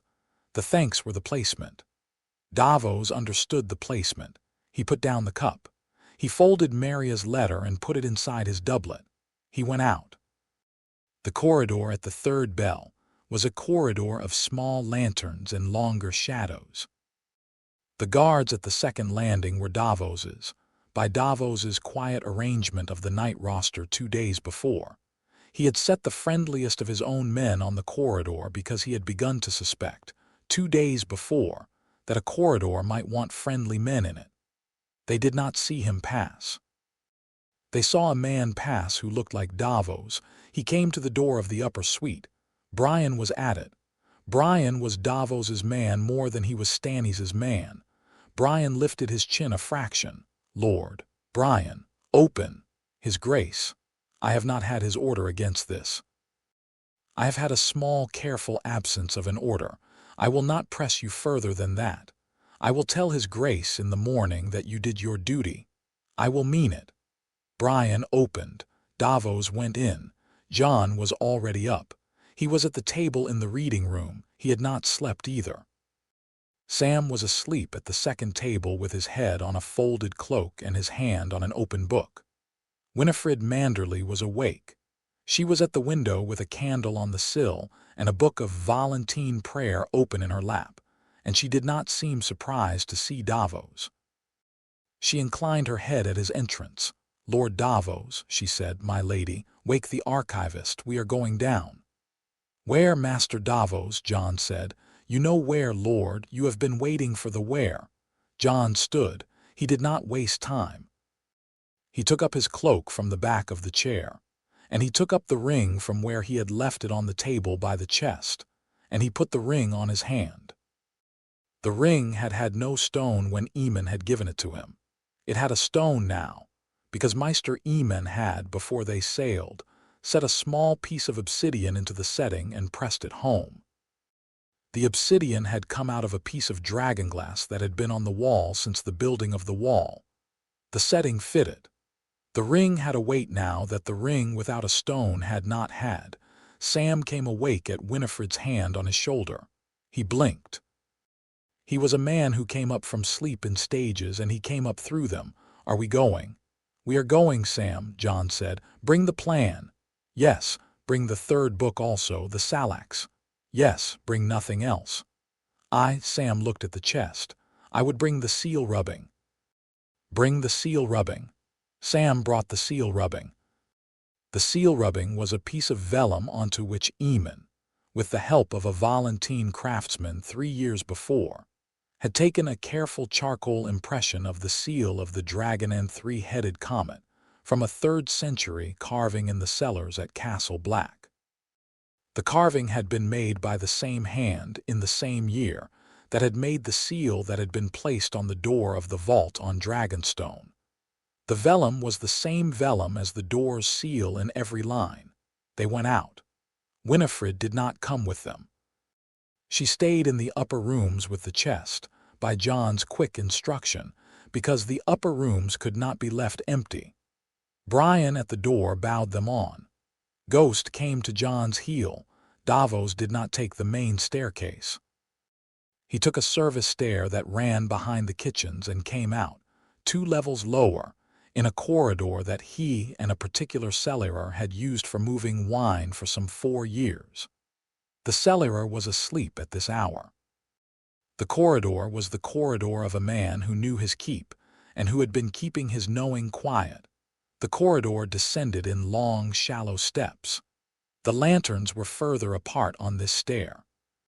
The smell of the air thickened with each landing in a way that the smell of the air thickened, in old keeps in old kingdoms. When one descended past the level the keep had been built on into the level the keep had been built into. Sulfur on the 3rd stair. Iron at the 4th. At the bottom of the stair the corridor narrowed. It was not the corridor of the stone drum anymore. It was the corridor of the rock beneath the stone drum. The walls were carved Valyrian stone, smooth in the seams in the way the corridors of the keep above had been smooth, but the carving here was older. Glyphs ran in carved relief along the walls at shoulder height. The glyphs were of a kind Sam recognized. He stopped at the first cluster and laid his hand on them. The cluster ran the length of 3 blocks. Sam read aloud, in the slow Salax cadence, "Who passes here unbroken brings the breath of fire." "How far?" Davos said. 20 paces. The door is at the end." They went 20 paces. The door of the vault was very large. It was a single slab of basalt, 12 feet high, set into the rock without a frame. The seal in the center of it was the seal of the dragon and 3-headed comet. The carving was the same carving as Eamon's rubbing. Sam took the rubbing out of his sleeve and held it up beside the seal. He did not have to angle it for the comparison. The rubbing was the seal. Above the door, in the carved Valyrian glyphs Sam had translated in the corridor, the same legend ran on the lintel: "Who passes here unbroken brings the breath of fire." Jon stood at the door. He stood at it for the count of 3 breaths. He looked at the seal. He looked at the legend above the seal. He looked at Sam. Sam did not look at him. Sam had put the rubbing back into his sleeve and was standing with his hands at his sides, and his eyes on the floor between his boots in the kind of stillness Sam went into when he had decided that his stillness was the most useful thing he could give.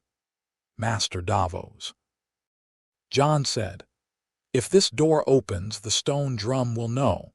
His Grace will know, yes. He will come down. He will come down.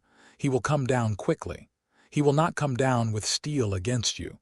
He will come down with steel ready against me. The steel against me is part of his weighing. I have made my peace with it. The boy at the door I will deliver, and after the door I will, by his pleasure, stand in front of him in such posture as he requires. I have done it before. He does not draw blood when he has not made up his mind to. He has not made up his mind. You are sure?" "My Lord Prince, no man is sure of his grace. I am sure I would prefer to be sure. I have settled for the alternative. Open the door." Jon turned to the door. He put his palm flat on the seal.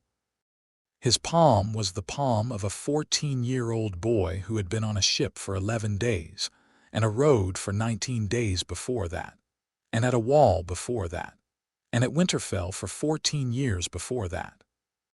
The palm had calluses from the wooden waster and from a horse's reins and from a line on the Lysini wager. It was a small palm. It was, against the basalt of the door, a child's palm. The basalt was cool. It stayed cool. Jon stood at the door with his palm on the seal for the count of 6 breaths, and the basalt did not move, and the seal did not move, and the door did not move. Davos behind him did not move. Sam behind him did not move. Jon thought, in the cool, that he had been making his way to a small disappointment for some weeks, and that the small disappointment had arrived on schedule. He thought, in the same thought, that the small disappointment was preferable to the alternative. He did not move his palm. The obsidian under his boots warmed. It warmed by the exact heat of a hand placed gently against a body. The warmth came up through the leather of his boot and through the wool of his sock and through the skin of his ankle. He did not jerk. He stood. He kept his palm on the seal. Davos, behind him, looked down at the floor. Davos looked up at JON. Davos did not speak. The seal in the basalt lifted in its setting. It lifted a finger's width. The basalt did not crack. The seal lifted as if the basalt around it had become, for the space of the lifting, a thing that admitted the lifting. There was no sound.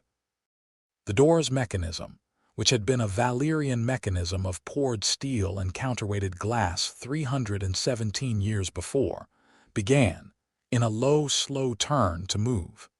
The basalt slab pivoted on its axis. It did not swing open like a hinged door. It pivoted like a millstone on a flat bearing, very slowly, and the opening that grew under its turning was a vertical slit of darkness at the door's edge that widened, by a hand's width every breath, until a man could step through. The door, when it had pivoted halfway, came to rest. The opening was wide enough. The smell that came out of the vault was a smell JON did not have a name for. It was an old smell.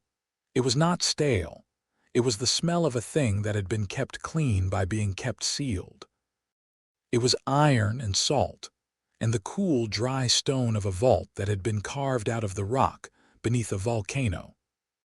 Underneath the smells of stone, very faint, the smell of warmth, the warmth of skin against cloth, of a hand cupped over a flame, of a clean wool blanket pulled up to a chin at the end of a long day. JON stepped through the opening. Sam, after a breath, stepped through behind him. Davos came after Sam. The vault was a circular chamber some 20 paces across. The ceiling was domed and lower than the ceiling of the painted table chamber 3 levels above. The walls were carved with glyphs in a pattern that was a continuation, much elaborated, of the legend over the door. At intervals along the walls were the Targaryen sigils that Eamon had described in his rooms at Castle Black. 12 of them, set in shallow recesses, each a stylized 3-headed dragon in poured Valyrian steel. They were sealed flat in the recesses, the steel level with the stone, as if the steel had been pressed into the wall and had cooled there. The chair was at the center of the chamber. The chair was not a throne. It was smaller than the Iron Throne by a considerable measure. It was a single piece of fused obsidian carved in the silhouette Wyman Manderley's salt cellar had carried in miniature. A dragon coiled around an egg, with the dragon's spine as the chair's back, and the dragon's curling tail as the chair's right arm and the egg as the chair's seat. Veins of Valyrian steel ran through the obsidian like a river system, the way a vein of quartz might run through a granite. The chair was not enormous. It was, against the height of the chamber, the size of an ordinary man's seat. It glowed. It did not glow with a visible light. It glowed in the way a banked fire glowed under ash, a glow that the eye did not see but the skin felt at the right distance. JON, at the threshold, 3 paces from the chair, felt it on the front of his face. He took the 3 paces. He felt it on his hand. He stopped at the chair. Behind him, Sam dropped the seal rubbing. Sam did not pick it up. Sam had been standing for some breaths with his weight on his right boot in the way of a man who was about to need to move his weight. He settled the weight on his left and stood and watched. Davos, 2 paces farther back in the shadow at the chamber's edge, did not move. Davos had not moved since they came through the door. The first sigil in the wall lifted. It lifted a fraction in its setting. The sound the lifting made was a small, clean click, the click of a small piece of poured steel coming up to a stop in a stone bearing. The first sigil was at the wall to JON's left, 2 paces from the threshold, set at chest height. The lifting of it had been the lifting of a steel disc 1/4 of an inch out of its flat. Sam, at the threshold, made a small sound at the back of his throat that was not a word. The second sigil lifted. It was at the wall opposite the first, 2 paces from the threshold on Jon's right. It lifted the same fraction. The third lifted. The fourth. The fifth. They lifted in a pattern, alternating walls in the order in which the recesses ran in a spiral around the chamber from the threshold inward. The lifting was not loud. The lifting was the kind of small, clean sound a master glassmith might make in his shop in the early morning when he was working alone, and each sound was the sound of a thing settling into the place it had been carved to settle. The sixth lifted. The seventh lifted, and the seventh at the wall to Jon's left, 3 paces from the chair set at his shoulder's height, lifted a thumb's width farther than the others. Sam exhaled. The exhalation was, in the chamber, an audible thing. "Eamon," Sam said. "The seventh is Eamon." "Yes," Jon said. "The seventh is the one the chair has been waiting for the longest. The seventh is the one who has carried the line through 12 generations and has not been the heir himself." "Yes." "The seventh is acknowledged." "Yes." The 8th lifted. The 9th lifted. The 10th, and the 11th, and finally the 12th, which was the sigil set in the wall directly above and behind the chair, at the apex of the spiral, the recesses traced through the chamber. The 12th lifted the same fraction as the others. It made the same small, clean click. Awe, the kind of awe Sam had not known he had room for, sat on Sam's face and held there. Jon walked the 3 paces between the threshold and the chair. He put his hand on the chair's right arm, on the curl of the dragon's tail. The obsidian was warm. It was the warmth of his own palm. The warmth a man's hand on his own forearm would have been at his own body temperature. He sat. He sat the way he had been taught to sit on his father's chair in his father's solar, when his father had sent him in to wait while his father did a thing in the keep. Square, with his back against the back of the chair, with his hands flat on the chair's arms, with his feet on the floor. He sat in the chair on Dragonstone.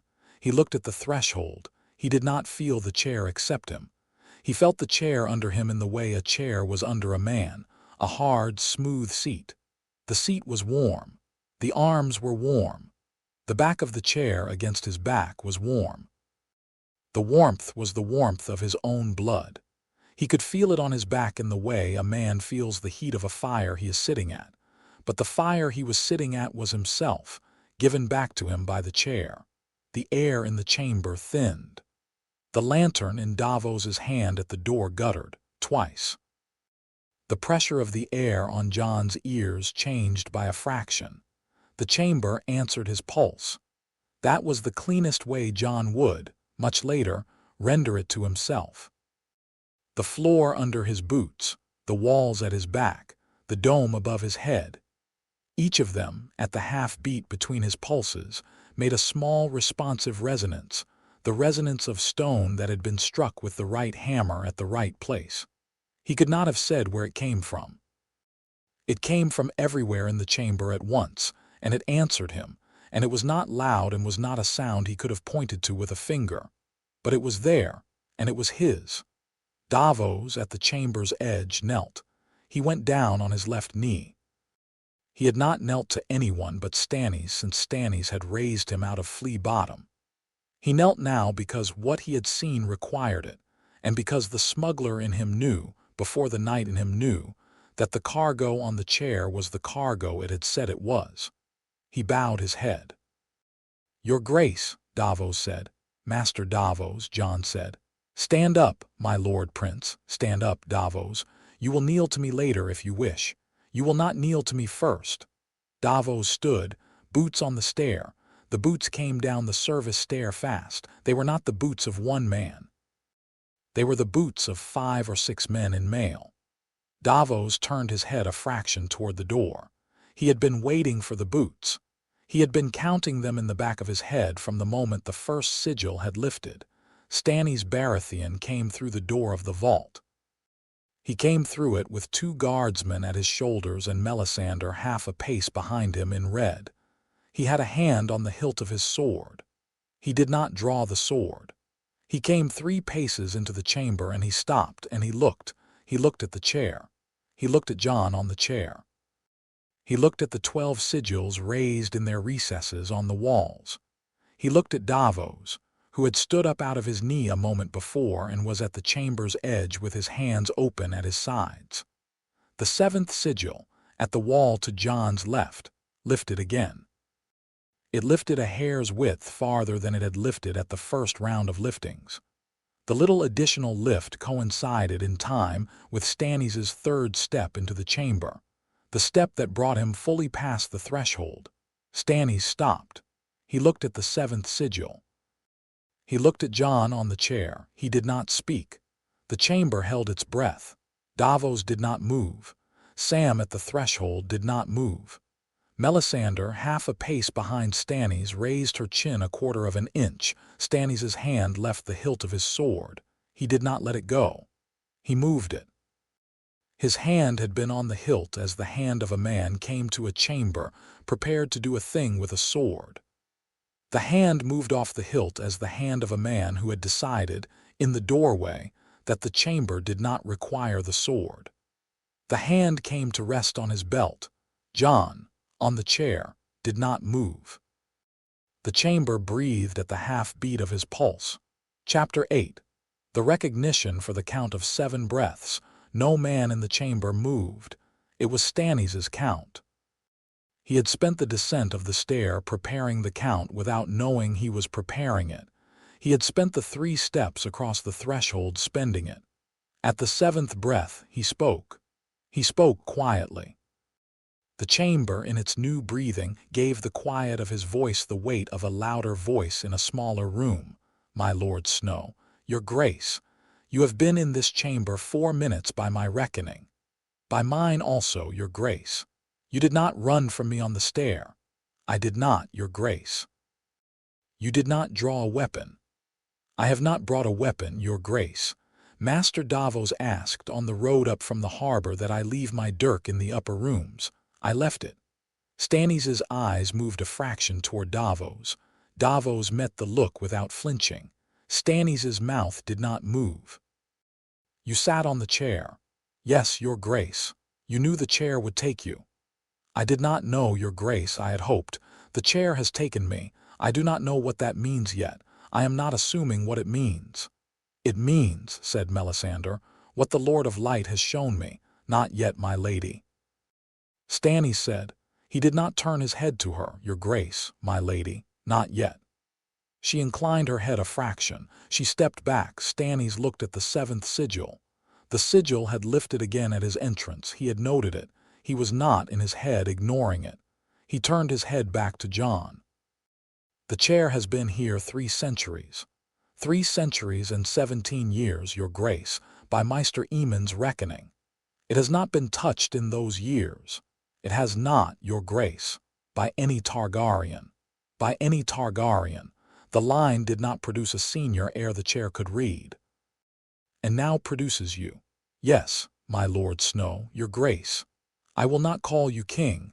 I have not asked it, your grace. I will not call you Targaryen in front of any other man in this keep tonight. I have not asked that either, your grace. I will not give up Dragonstone. I have not asked for it. Stannis's hand rested on his belt. His other hand was folded at the small of his back. He stood as a man stood at the edge of a parley field. What have you asked for, my Lord Snow? JON thought before he answered. He had thought about the answer on the Lyseni wager. He had thought about it in the upper rooms in the 3rd watch of the night. He had thought about it in the corridor under the kitchen on the way down. The answer had not, until this moment, been a thing he was certain of. I have asked for nothing yet, your grace. I have come for the chair. The chair is mine, by the chair's measure. The chair will not be moved from this chamber. I would not move it. Lord Arion built this room to keep it. The room is the right room. I will leave the chair in this chamber. I will not move into the chamber. I do not want the chamber. I want, your grace, the title my father held in his father's house, which was the title my grandfather held in his father's house, which is the title that has stood beside Targaryen and Baratheon kingship without being the kingship, the title of Prince of Dragonstone. I want the title. I do not want the throne of King Robert. I will not threaten it. I will not have other men threaten it on my behalf. I want to know my mother's brother, Lord Stark, does not lose his head for a promise he kept. I want my sister and brothers at Winterfell to be safe, and my Lady Stark to be safe, and the men of the North to keep their bannermen's loyalty without my making it harder for them. I want my father's brother, the Lord Commander Benjen, to be told before the realm tells him. I want Maester Aemon to be brought here from the wall in the spring by my own ship, to live the rest of his life on Dragonstone without being moved again. That is what I have asked for, your grace. I will not ask tonight for more. Stannis' mouth did move at that. The movement was very small. It was, in Stannis, an acknowledgement. He did not say anything for the count of 2 breaths. You have asked for a settlement. Yes, your grace. You have not asked for the throne. Not in this generation, your grace. I will not promise for the next. I cannot promise what I do not yet know. In this generation I will not press the claim. I will sit on a chair under your grace's roof. I will keep a small ship and a small household. I will write letters that do not need answers. I will not raise a banner against my mother's house, nor against the houses that fought beside her, nor against the bannermen who have served them. I have come for the chair. I have come for the title. I have come for the keeping of those I love. I have not come for more. And the chair. The chair will sit in this chamber. The door will be sealed. The seal will be reset by your grace and Maester Aemon's hand together when my visit is over. I will return to this chamber at intervals. I will agree with your grace. I will not come down without your knowledge, my knowledge. My pledge, your grace. You are 14. Yes, your grace. That is the 3rd time in this audience you have given me a 14-year-old's answers that are not 14-year-old's answers. They are the answers I have, your grace. They are the answers I came down with. Stannis turned his head a fraction. He looked at Davos. Davos looked back. Davos, your grace, you disobeyed me. I did, your grace. You took the boy and his archivist past my doorman in the middle of the night. I did, your grace. You opened the seal of this chamber. My Lord Snow opened the seal, your grace. I opened the door of the upper rooms. You took my keep 3 levels down without my leave. I did, your grace. I will accept your grace's pleasure on the matter at a time of your grace's choosing. My pleasure on the matter will be a long beard's worth of glaring at you across a council table. It will not be more. You may, in your own time, decide whether the long beard's worth was worth your disobedience. I would advise you to decide that it was. I will not in any account repay the disobedience with steel. Thank you, your grace. Davos, your grace, you knelt, a breath. I did, your grace, for the boy. For what I saw, your grace, I would not have knelt for the boy. I knelt for the chamber that had been built to keep what the chamber was keeping. I knelt for the chair. The chair is older than my house. It is, your grace. The chair is older than any house, Davos. It is, your grace. I have not knelt to it. I will not. I would not ask your grace to kneel. I will allow the chair its room. I will, in the matter of the title, accord. I will, in the matter of the household and the small ship, accord. I will, in the matter of the brother of the Lord of Winterfell, write to King's Landing tonight with my hand at the pen. I will, in the matter of Maester Aemon, send a ship to Castle Black at the spring thaw. I will, in the matter of the Lord of Winterfell's head, not promise on behalf of my brother what only my brother can promise. I will promise the writing of my own letter on the same matter. The letter will not be a small letter. It will be a long letter, weighed at every sentence. It will say, in the end, that I have read the contents of the chest. It will say what I have seen in this chamber. It will say what I will not say in this audience.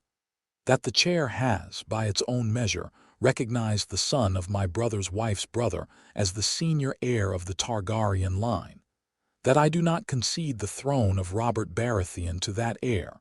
That the heir does not ask it.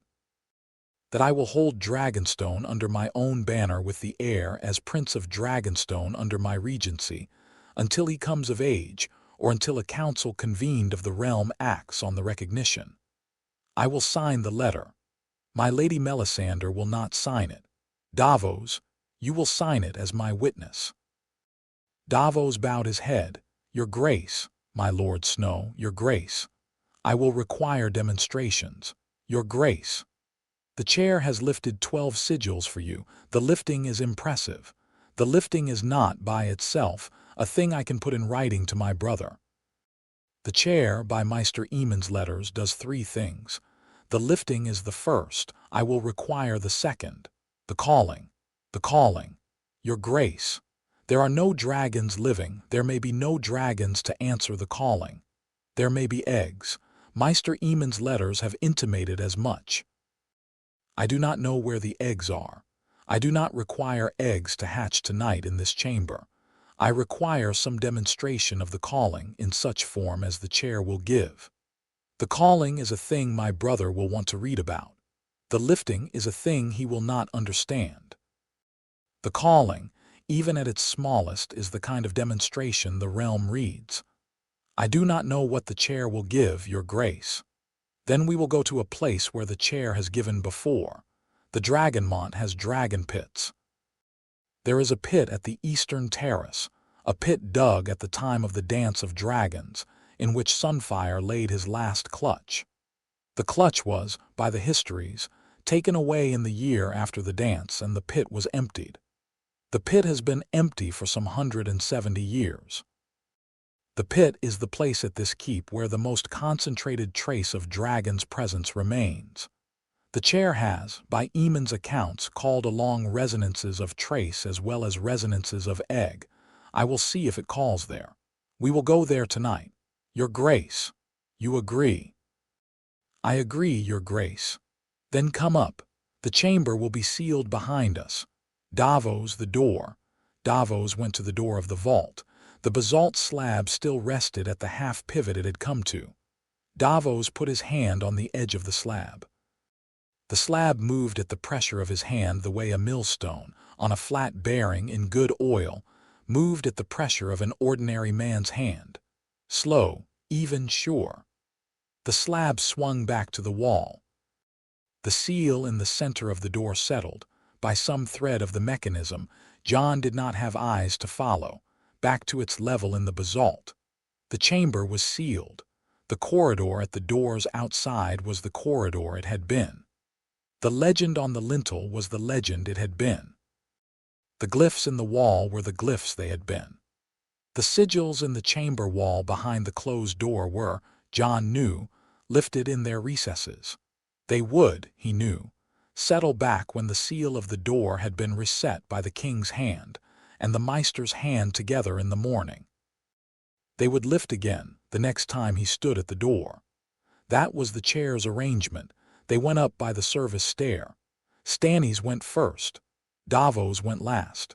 JON walked behind Stannis at the deference of 3 paces, and Sam behind JON and Melisandre behind Sam. The guardsmen kept the distance of professional men. At the second landing, where the service stair met the corridor of the upper keep, JON paused. He had not slept. The pause was the pause of a body that had been keeping itself standing for many hours and had, in the chamber 3 levels below, spent a deal of standing it had not had to spare. He set his hand on the wall. Stannis did not turn. Stannis kept climbing. Davos came up to JON's elbow. He did not put his hand on JON's arm. He stood beside him, my lord, Master Davos.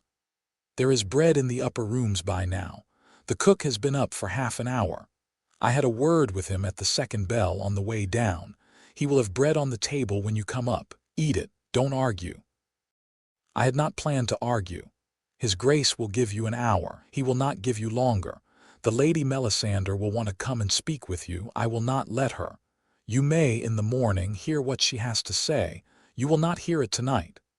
Thank you, Master Davos, my Lord Prince. I am paid. Jon's mouth made the movement his face would not commit to a smile. He turned and went up the stairs.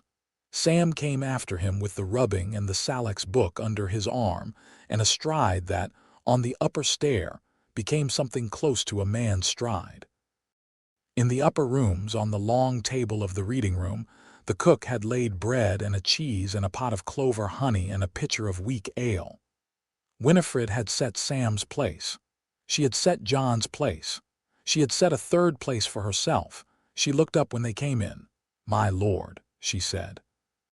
"Lady, I take it the seal lifted." It did. "I take it his grace came down." He did. "I take it the demonstrations are to be made tonight, at the Eastern Dragon Pit. I will come. You will come." She poured the ale, she broke the bread, they ate. They ate the way men and women who had been up all night and had a thing to do at the next bell ate, without ceremony, with steady jaws. The walk to the Eastern Dragon Pit was a quarter of an hour. The pit was at a terrace cut into the rock at the eastern flank of the Dragonmont. It was open to the air. The pit itself was a circular depression some 40 feet across, walled at the rim with the same fused Valyrian stone of the keep, with a sloping floor of black sand that ran down into a kind of bowl. Around the rim, at intervals, were the iron rings that the keepers of Sunfire's clutch had used 200 years before for the chains. Stannis was at the rim already when Jon came up. 2 of his guardsmen were at the eastern wall behind him. Davos was at his shoulder.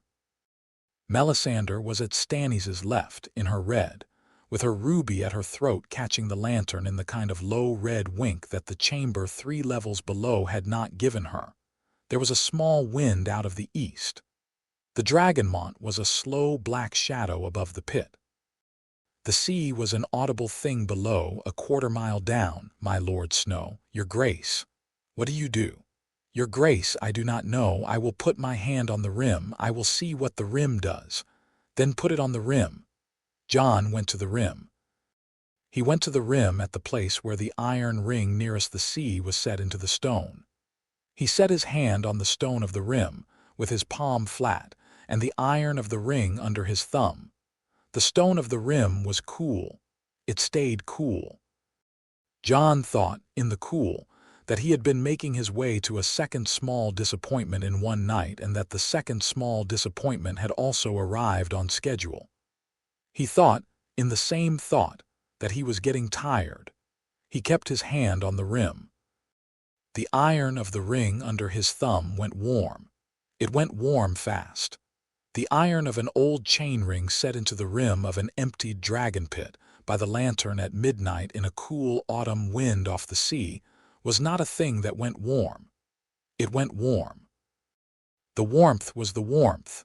Jon understood very late of his own pulse. The ring was responding the way the floor of the vault had responded, at the half-beat of his own blood. A second iron ring at the western rim of the pit some 30 paces across from Jon went warm. A third iron ring at the southern rim. A fourth at the northern. Davos walked slowly around the rim. He bent at each ring. He laid the back of his hand against the iron. He nodded to Stannis. He nodded again. He nodded again. The pit itself at the bottom of the bowl made a sound. The sound was not a roar. The sound was not a voice. The sound was the sound a bell would make if a bell were struck at the bottom of a deep well by a hammer too far down to see. A low, long resonance, with no clear beginning and no clear end. That rose up out of the bowl and moved outward across the stone of the terrace and over the rim toward the sea. The sound passed Jon. The sound passed Stannis. The sound passed Melisandre. The sound passed the guardsmen at the wall, who did not, in their professional composure, move at it. The sound went over the rim and out toward the sea. It did not come back. Stanny stood at the rim with his hand on his belt and his beard cropped close to his jaw, and his eyes the color of old polished steel. He did not move for the count of 3 breaths. He turned. He looked at Davos. He looked at the eastern sea. He looked at Jon. He said, "I have heard enough." He turned. He walked back from the rim. The walk back was the walk of a man who had been given the evidence he had asked for, and had been given it in a quantity that he had not, in his own quiet weighings, been prepared to be given in. He did not stop at the gate. He did not stop at the eastern stair. He walked to his own apartments and he closed the door, and the household of the keep, which had been at the windows on the eastern side of the stone drum for the better part of half an hour, went very quietly back to their own beds. With the small order of the keep restored by the king's footsteps on the stair, Melisandre stood at the rim a moment after the king had gone. She did not look at Jon. She looked at the sea. She had heard, in the sound the pit had made, the same cadence she had heard for 14 nights in her brazier, and she had heard it from the same direction, and she had, in her own quiet, decided what to write in the letter she had been preparing to write to her superiors in Voluntees for some weeks. She turned and went after the king. She did not say good night. Davos stood at the rim with Jon. He did not speak for the count of 7 breaths. "My lord, Master Davos. His Grace will sign the letter in the morning. The letter will go to the Red Keep on the Black Betha with my second mate at the helm. The Black Betha will be in King's Landing in 6 days, weather holding. The Red Keep will raid the letter on the 7th day. His Grace has, by the order of his hands on his belt at the rim a moment ago, decided. He will not change his mind. I had not thought he would, Master Davos. You had thought he might. You had been preparing for it. You may stop preparing for it. Sleep. The Lady Winifred will keep your door. I will keep Brian at the door also. You will not be disturbed. The bell will not wake you. I will arrange it. Thank you, Master Davos, my Lord Prince. I am paid. I have been paid for some hours. You will pay me again at intervals of your own choosing, which I do not intend to anticipate." He bowed slightly at the broken corner of his mouth. He turned. He walked back to the keep. Jon stood at the rim some moments longer. Sam stood beside him. Winifred stood half a pace behind them. Ghost was at Jon's heel. Sam said very quietly, "Jon, what did it feel like?" Jon thought about it. "Warm," he said, "like a hand." Sam did not press him for more. They went up to the upper rooms. Jon slept. He slept 4 hours. When he woke, the bread on the table had been replaced with fresh bread by the cook's quiet attendants, and Winifred was at the window with the candle out and the morning gray at her shoulder. In the painted table chamber, 3 levels above the vault and 1 level below the upper rooms, a king of an austere temperament had been at his desk for 2 hours writing a letter. The letter was not, by the king's standards, a long letter. It was longer than any letter the king had written in some 4 years. He wrote it slowly. He read each sentence twice before he set the next. He signed it at the end with the small, careful sign that the kings of his house had used since Orys Baratheon. He sealed it in black wax with the crowned stag. He gave the letter to Davos. Davos took it down to the harbor. He took it down with no escort, because he was a man who knew how to carry a letter without an escort. He put it in the hand of his second mate on the Black Betha. The mate stowed it inside his doublet against his skin. The mate took the ship out of the harbor at the change of the tide.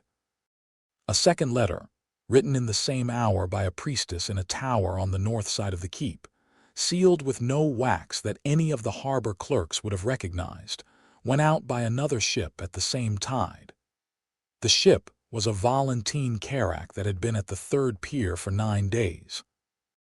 The carrack carried no flag that committed its captain to any port. The letter went into the captain's own keeping. A third letter, sealed in red wax with the Manderley Merman, written by Winifred Manderley to her grandfather at the new castle, went out on a Manderley courier cog that had been at the second pier overnight.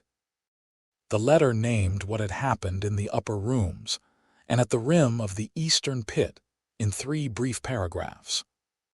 The grandfather, on receiving it 3 days later, read it twice and then folded it carefully and put it in the drawer of the great desk in his solar, where he kept the letters he intended to read again in his own old age. Aboard the Black Betha, on the second day out, Davos's second mate set the letter down on the captain's table and stood at the rail and watched the gulls. Aboard the Valentine Carac, on the third day, the captain in his cabin read the priestess's letter through twice and turned the lamp down and sat for the count of 700 breaths. Aboard the Manderley courier cog on the fourth day, the courier slept. Chapter 9. The king and the hand, the throne room of the Red Keep, in the 7th hour of the morning, with the king alone in it, was a long high room of red columns and gray banners, and a chair of black iron at the far end that no man, in 300 years of its building, had ever sat on without his attention. Robert Baratheon was on the chair this morning. He was on it the way a man sat on a chair he had been forced into, slumped, with one boot flat on the lower step, the other knee drawn up, his cup in his right hand and his left hand on the carved hilt of the dagger at his belt. He had not drunk yet from the cup. He had been holding it for a while. The letter was on his lap. He had read it twice. He had read the long one before he had read the short. The long was Stannis's. The short was Ned Stark's, which had come in by the same boat. Stannis's letter, by its weight, said most of it. Ned's letter said the part Stannis's letter could not. Robert had read them both at sunrise in his own apartments, alone, with the morning light barely up over the seaward wall, and he had risen and come to the throne room by way of the council stairs without breakfast. Varys had met him at the lower door and had not spoken. Varys had read both letters before Robert had been at the upper door of his apartments. Varys's pages had given Varys the letters at the gate, by the arrangement that Robert had not made and Varys had. "Where is the eunuch?" "Behind the column on your left hand, your grace. Come out." Varys came out. He came at the small mincing pace he kept for the throne room. He bowed. "Your grace, you have read these letters." "I have, your grace." "Of course you have. Get me Stark. Get me Stark now. I do not care if he is in the privy. Get him out of the privy with his hose down if you have to. I will not be kept waiting on my hand on a morning my brother has sent me a letter like this one. Lord Stark is in the antechamber of the throne room, your grace. He has been since the second bell." "Of course he has. Bring him in." "Yes, your grace." Varys went. Varys came back a moment later with Ned at his elbow and bowed once and withdrew. Ned came up the long room at the slow, even pace he had been keeping in the antechamber. He stopped at the foot of the steps to the throne. He inclined his head. He did not bow as deep as Varys had bowed. He had never bowed as deep as Varys had bowed, and Robert had never asked it. "Robert Stark, you have read them." "I have read them, both of them. Tell me with your own mouth what you wrote in yours." "I wrote, Robert, that my son JON, who I have raised at Winterfell for 14 years as my bastard, is the son of my sister Lyanna Stark, and your brother, and your wife's brother's elder, and the man who set me on this side of the realm and your house on the other side at the Trident. I wrote that he was born to a marriage in the godswood of Riverrun, before 2 of his Kingsguard, and a woman of the free folk. I wrote that the writing of the marriage is in the keeping of Howland Reed and Maester Aemon of the Watch. I wrote that he has gone to Dragonstone in the company of Lord Manderley's ship, and a granddaughter of that house's mind on him. I wrote that the chair Stannis has written you of is the chair, and that the chair, by my belief and my reading, has by its own measure recognized my son. I wrote that he has asked only for the title of Prince of Dragonstone and the safety of the houses he loves and of my own head. He has not asked for my throne, he has not. That is what Stannis wrote. That is what Stannis wrote. It is the same as what I wrote. Why? Because it is the truth. You do not believe he will not ask for my throne in 10 years. I believe he will not ask in 10 years. I believe he will not ask in 20. I do not know what a man asks for at 50. I will not pretend I know. He has asked for the title and the safety. I will not lie to you about the asking by exaggerating it on either side. You hid him. Yes. You hid him from me for 14 years. Yes. You sat at my supper table and you let me name him my own godson, in the year my own godson was a corpse on a tile floor. The word rage, when it came up in Robert Baratheon, did not need to be named by any man at his elbow. It named itself in the lift of his cup. The cup went into the air in his hand and across the throne room with the speed of a thrown thing, and it struck the western column at the third pillar's height and shattered there in 3 large pieces. The wine that had been in it splashed up the column and ran down it in a wet red rope, and a man's smell of red wine filled the high room. Robert was on his feet. You hid him. I hid him to keep him alive. You knelt at my crown for 14 years with a Targaryen son under your roof, and you did not tell me. I knelt at your crown to keep him alive. The kneeling held. He is alive. He is alive, and he is on Dragonstone with my brother and a chair that has been waiting for him 300 years, and he has asked for the title my brother sat with as a boy, and you call this a settlement, Stark. You call this a settlement. I call this a settlement that is on the table. It is a small settlement. It does not unmake your kingship. It does not unmake the kingships your house took at the Trident. The boy will not press the throne. The boy is your wife's brother's son. He is, by the law you put down at the Trident, your kinsman. You will not put a kinsman's head on a spike for a chair on Dragonstone, Robert. You will not. Do not tell me what I will not do. I am telling you what I know you will not do, Robert. I have been telling you what you will not do for some 20 years. You have asked me to my whole life. You have never asked me to lie about it. I will not start now. Robert came down the steps of the throne. He came down them at a pace. He stood at the foot of the steps with the dagger at his belt and his hand on it, and his face the color of the column behind him. He stopped at 3 paces from Ned. The 3 paces were the 3 paces a man stopped at in front of his oldest friend when the man had not yet decided what to do. Ned. Robert. You hid him. I hid him. I will not unsay the hiding. I cannot give you the 14 years back. I will give you what I have. The boy is alive. The boy has not asked for the throne. The boy is on the chair, and the chair has, by all the Meister letters I have read in the last month, given him what it gives to a senior heir. The boy has named the title he wants. The title is one the realm can give him without unmaking your kingship. The title can be given. The hiding cannot be unhid. I am Robert, the friend you have. I am here. I have not run. I will not run. You may put my head on the floor of this room if you decide that you must, and I will not lift a hand against you in the doing of it. I will ask you, before you put a hand on my son, to put my head on this floor first. The boy is my sister's son. I do not have the boy's mother. I have the boy. I will not give him up. I will not give him up to my friend, and I will not give him up to my king. Robert did not speak. Robert's hand did not move from the dagger. Robert's hand stayed on the dagger for a count that Ned, who had stopped counting many years before, did not count. The hand did not draw the dagger. The hand did not let it go. The hand was, in its keeping on the hilt, a hand that had not yet decided. Robert breathed out.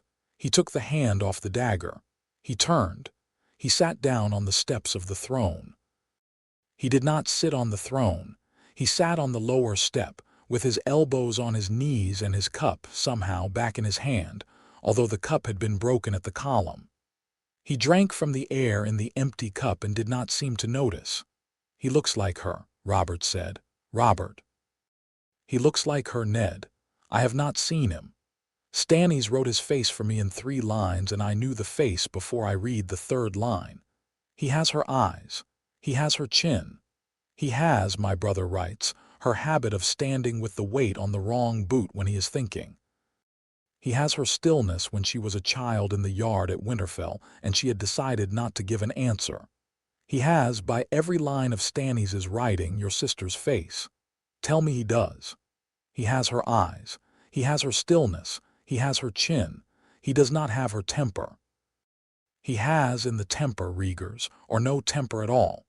He is quiet in the way Lyanna was not. He is gentle with the small things. He is not gentle with the big. He is in some of him my sister. He is in some of him his father. He is in some of him 14, which is the part of him I have most enjoyed in the last years. I have raised him as my son for 14 years. I have not enjoyed it the way I have enjoyed my own sons, because I have not let myself enjoy it. I have, in not letting myself, enjoyed him in different ways. He is a good boy. I have not made him a good boy. He has been one. Robert breathed out again. He set the empty cup on the step beside him. He put his hands on his knees. Ned, Robert, if I sign Stannis's letter? Yes. If I sign it as it is written? Yes. The realm reads it. The faith reads it. The Lannisters read it. Tywin reads it tonight or has already read it. The eunuch will have told me which when I ask him later. The faith will not bless a marriage in a godswood by a free folk witch. The faith will not break it either. The faith was not asked to perform it. The faith has nothing to break. The faith will write me a letter saying so. Yes. The boy will be Prince of Dragonstone, not heir apparent to my own throne. The title is the Targaryen heir apparent's title. The Targaryen heir apparent's title does not, by the law I put down at the Trident, descend to the throne. The throne is held by the conqueror's line. My line. The boy can be Prince of Dragonstone and not be the next king. I can hold the chair. I can hold the title. I do not lose the throne by giving him the chair. No. Tywin will not like it. No, he will not. Tywin will look for ways to use it. He will. He will not move on the boy directly. The boy is at Dragonstone with Stannis on the same letter. The faith will not give Tywin the lever. The bannermen will not give it. Tywin will, in the longer game, look for the boy's weakness, which will not be a weakness Tywin can find in the next 10 years. Renly will laugh. Renly will. Renly will, in the laughing, see a use. He will. He will not move on the use this year. He will store it. Renly stores his uses. You have not been my hand. No, you will be my hand. Robert, do not Robert me, Stark. I have not asked you in a way you can refuse. I have not asked you. I have told you you will be my hand. I will not be put down on the day. I sign this letter as the king who signs and goes back to his cups. I will have a hand in the chamber when I sign, and the hand will be you.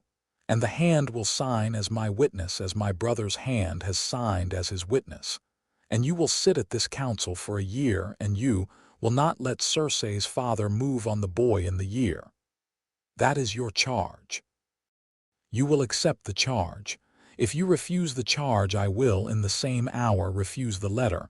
Will you accept the charge? I will accept the charge. Good.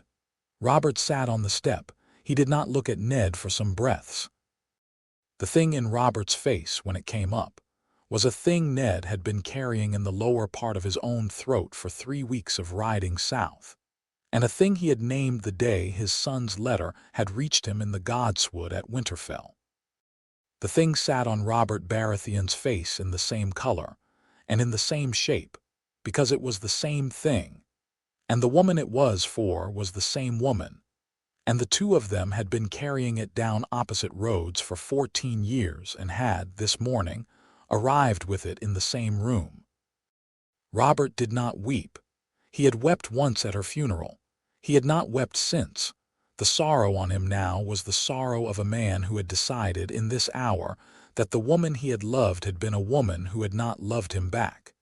It did not undo the kingship. It did not undo the marriage. It was a man's, small and complete, and it sat on him in the throne room with no one in it but his hand. Ned. Robert, did she love him? Yes. You told me she did not. I told you what you needed to live. I would have told you the rest if I had been brave enough. I was not. Did she love me? I do not know, Robert. I do not believe she did. I do not believe she did not. I do not believe Lyanna loved many men. She loved her brothers. She loved her father. She loved Rhaegar after a fashion, by what she said in the tower. She loved you in the way a girl loves a friend's brother whose horse she has ridden at a tourney and who has danced at her name day. The love she had for Rhaegar was not the love she had for you. The love she had for you was the love of a girl who knew you were her friend's brother and her father's choice. I do not believe she gave you more. I do not believe she gave you less. I cannot give you, Robert, the love of my sister beyond her death. She did not give it to me to keep. Robert breathed out. All right, he said. He sat on the step. After a long time he said, Bring me the letter. Varys had been at the column behind him. Varys had moved a column closer through the conversation, in the small mincing pace, without anyone in the chamber noticing him. Varys brought the letter. He brought a pen. He brought a small flat of wax and a candle and the seal of the crowned stag. He set them all on the step beside Robert. Robert read the letter again. He read it slowly.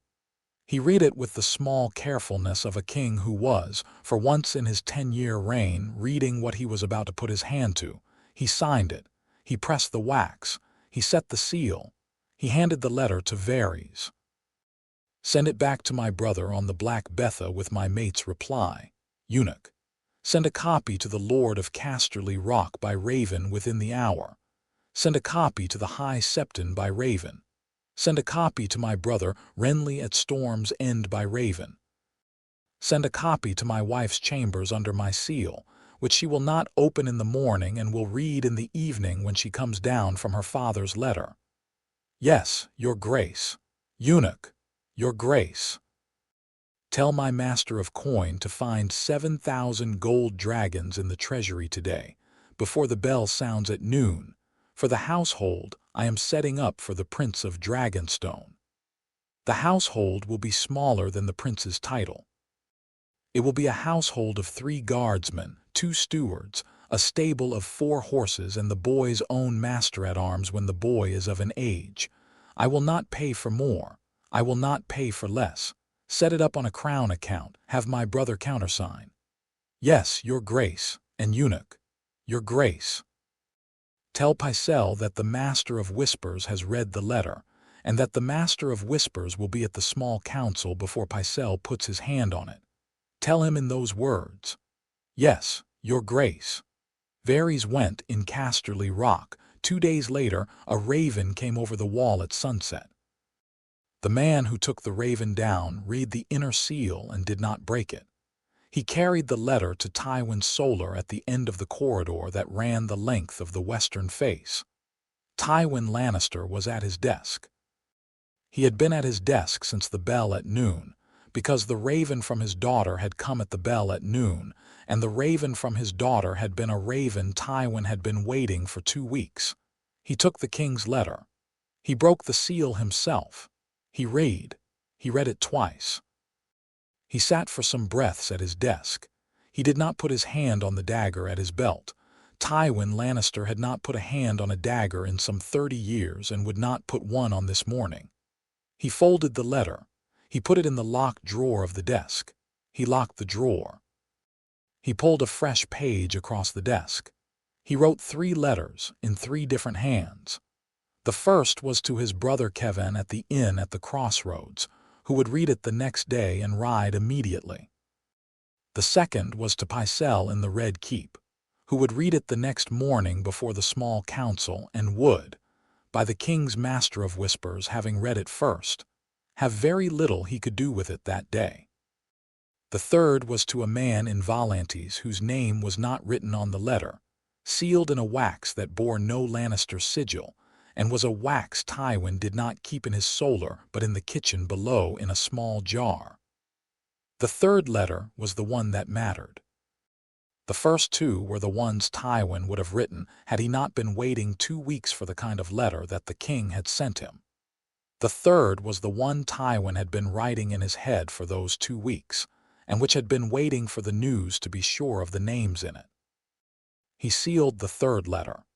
He gave it to the same man who had taken the king's letter down to him. The man understood the second seal because the man had been with Tywin Lannister 20 years and had been given the second seal once a year for 15 of them. The letter went out at the second bell of the next morning by a Lyseni ship that had been at the lower river port for 3 days. At Storm's End, Renly Baratheon laughed. He laughed for a length of time that the household noted without commentary. He laughed at the council table, in his own solar, in the corridor on the way to the council table. He laughed because he was, at 21, a man whose laugh was the same laugh he had laughed at 15. And because the news was the kind of news a younger brother of a king laughed at without having yet decided what to do with it. He decided what to do with it in the small, careful way Renly Baratheon decided things.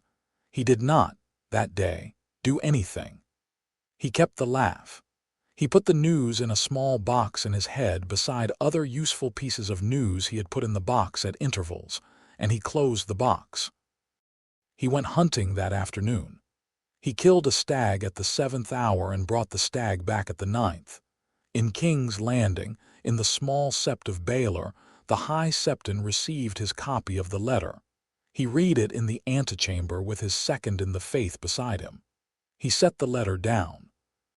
He spoke in the cadence the faith spoke in. The marriage by the godswood is not the Seven's. The boy is not the faith's bastard or the faith's heir. We will not bless the marriage. We will not declare it void. We will not condemn the crown settlement. We will write a letter. He wrote the letter. He wrote it in 3 sentences. The letter said that the marriage performed in the godswood at Riverrun before the eyes of the old gods, by the lights of the old gods, by witnesses whom the old gods admitted as witnesses, was not the faith's marriage to break or to bind. That the crown settlement of the title of Prince of Dragonstone upon the heir of that marriage was a crown matter into which the faith would not, on this occasion, intervene, and that the faith reserved for itself the right to speak its mind on the matter at any future hour at which the marriage of the heir himself was undertaken in the sight of the 7. The High Septon signed the letter. He sealed it with the 7-pointed star. The Lord Manderley, at the new castle, read his copy 4 days after the king's. He set the letter down without a comment, and went down to his sept on the 2nd day of the next moon, and he prayed at the salt cellar in the niche behind the stranger's altar, in a cadence his great-grandmother had taught his grandmother, who had taught his mother, who had taught him, and which he had not had the occasion to use as the prayer it was intended to be in some 30 years. Aboard the Black Betha, on the way back to Dragonstone with the king's signed letter inside his second mate's doublet, Davos Seaworth slept the kind of clean sleep he had not slept in a fortnight. He woke at the second bell and stood at the rail and watched the sea, and the sea did the sea's thing, and he did not, in his head, think about it. He thought, instead, about the small, careful boy who had stood in the chamber 3 levels below the stone drum and had not asked for the throne.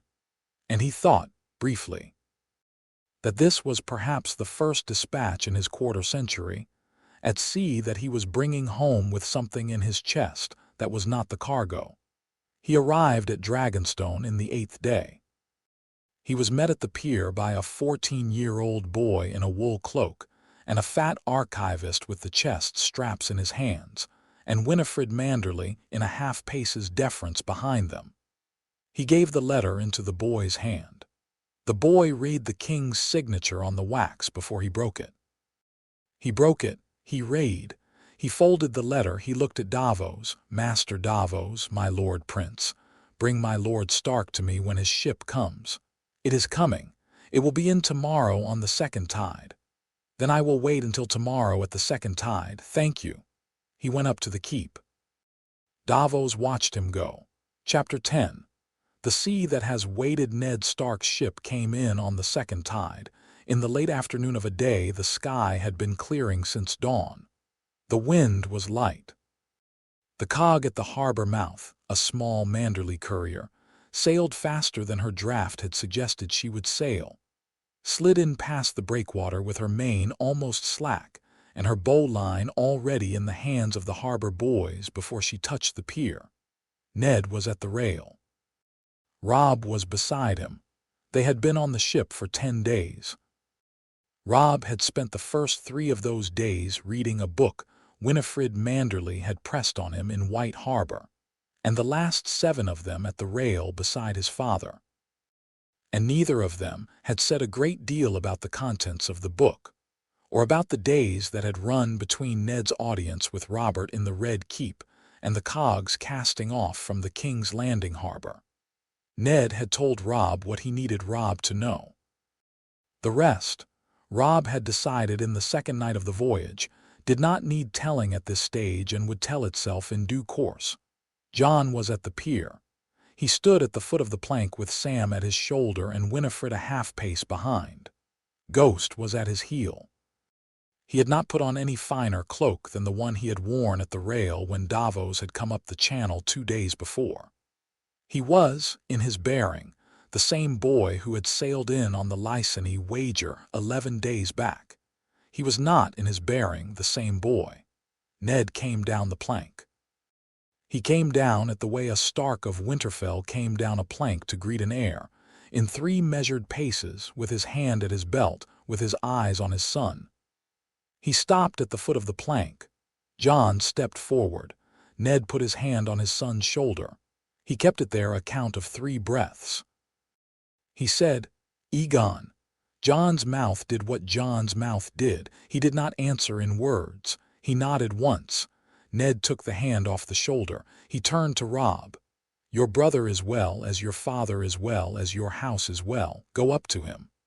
Robb came down the plank. He did not stop at the foot of it. He went to his brother in 3 strides and put his arms around him. And the embrace was not the embrace of a Lord Paramount's son for a long-lost cousin, and not the embrace of an elder brother for a younger, and not the embrace, exactly, of the boyhood the 2 of them had spent in the yard at Winterfell, sparring at each other with blunted wasters. It was an embrace of all 3 of those things in one, and Robb did not let go of his brother for a count of 7 breaths, and JON did not let go of him either. When they came apart, Robb said, "You have grown." "I have not." "You have. I do not know in what you have. It is the sea air. It is not. It is not, I know. Come up to the keep. Lord Stannis is waiting. The Maester is waiting. There is a thing to be done. We will eat after."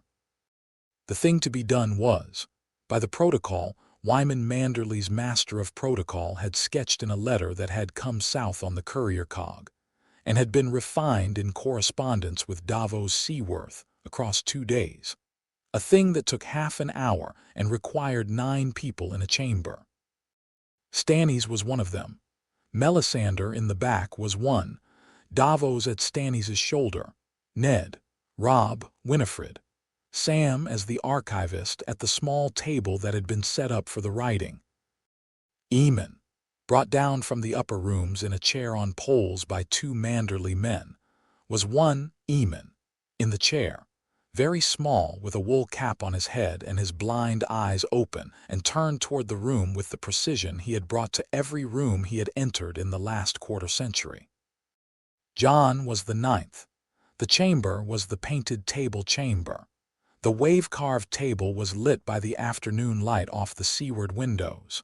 The painted wood under their feet was the Stormlands' painted hills.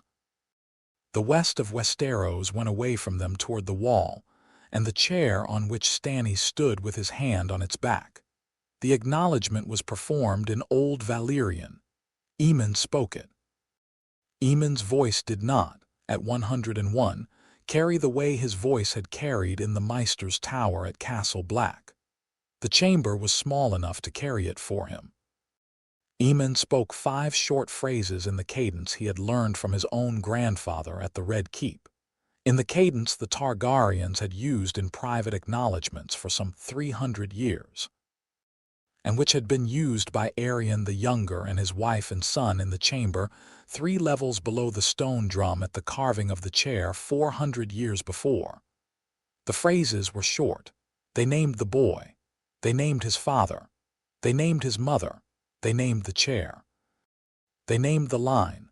Sam wrote each phrase on the page in his Valyrian hand. Sam did not look up from the page. Winifred, at her own place, did not need to translate. The room understood the cadence. Davos understood the cadence by what he had heard Eamon use of it on his arrival from Castle Black. Stannis understood it by the year of letters he had been reading from Eamon.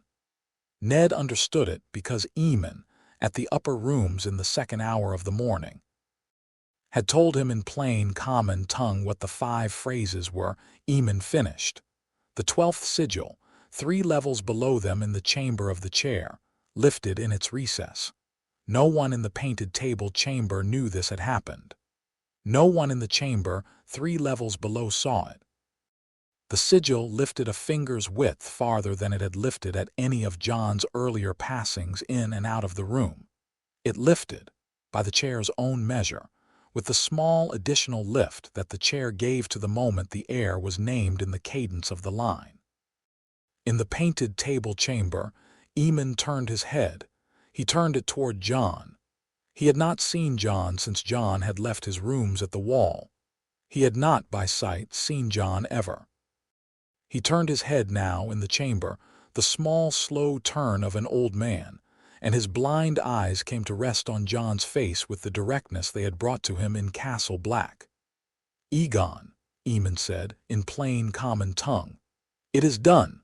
Stannis, at the far side of the table, did not speak. He inclined his head a quarter of an inch. Davos, at Stannis' shoulder, noted it. Ned came around the table. He took up his place beside his son.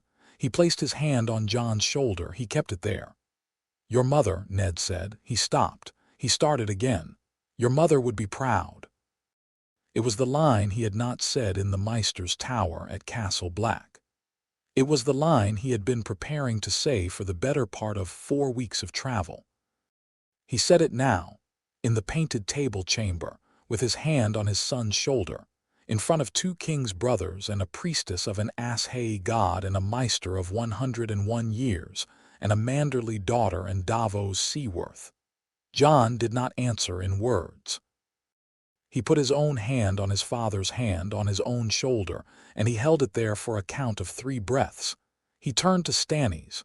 "Your Grace, my Lord Prince, I am Jon yet, to you and to my house. You are Jon yet to me. I will use the second name in writing. I will not use it in this room. Thank you, Your Grace. I am not to be thanked. I have signed a letter. I have by my own measure settled what was on the table. I would not call this an accord. I would call this the absence of a war. That is the cleanest way to call it, Your Grace. Mind that it stays one. I will, Your Grace." Stannis did not say anything more. He turned. He went back to his place at the head of the table, and the audience was over by the simple closing of a door of his shoulders. Davos came around the table and bowed slightly at his broken corner, and looked at Jon.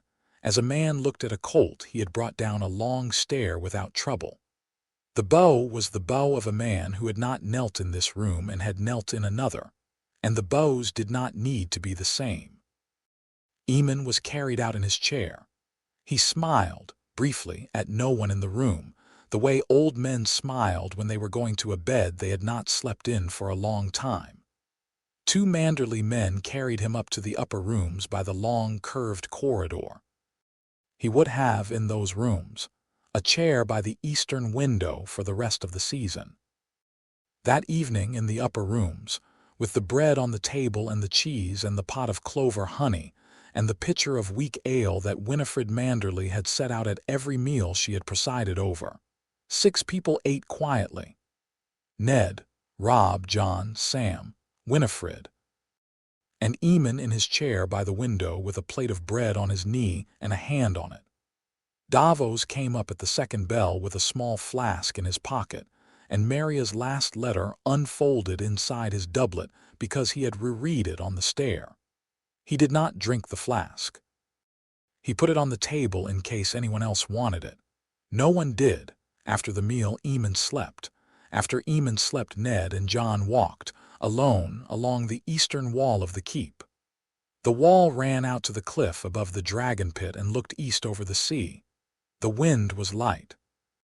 The sky over the water was a clear, deepening blue. A long band of high cloud at the edge of the horizon was the color of a thing that had been heated until it could not be heated further. Father, Jon. What was she like? Ned thought. Lyanna was wild, he said. She was the wildest of us. She rode the hardest of any of the four of us, and she rode the kind of horse none of the rest of us would ride. She was, when she was 11, a girl who would put a wooden waster against any of us at any time and beat at least one of the four of us in any given afternoon. She was, when she was 13, a girl who climbed the broken tower above the Godswood at Winterfell because Robb had said she could not. She climbed it. She came down it. She did not tell Father. She told me. She made me swear. I swore. I have not unsworn yet. She was a Stark, Jon. She was the Stark the rest of us were not always. She was, in some of her, the Stark of the songs the rest of us had read but had not become. I have, in 14 years, kept her stillness in my head better than her wildness. I have wanted to keep the wildness more. I have not been able to. You have kept the stillness in me. I have.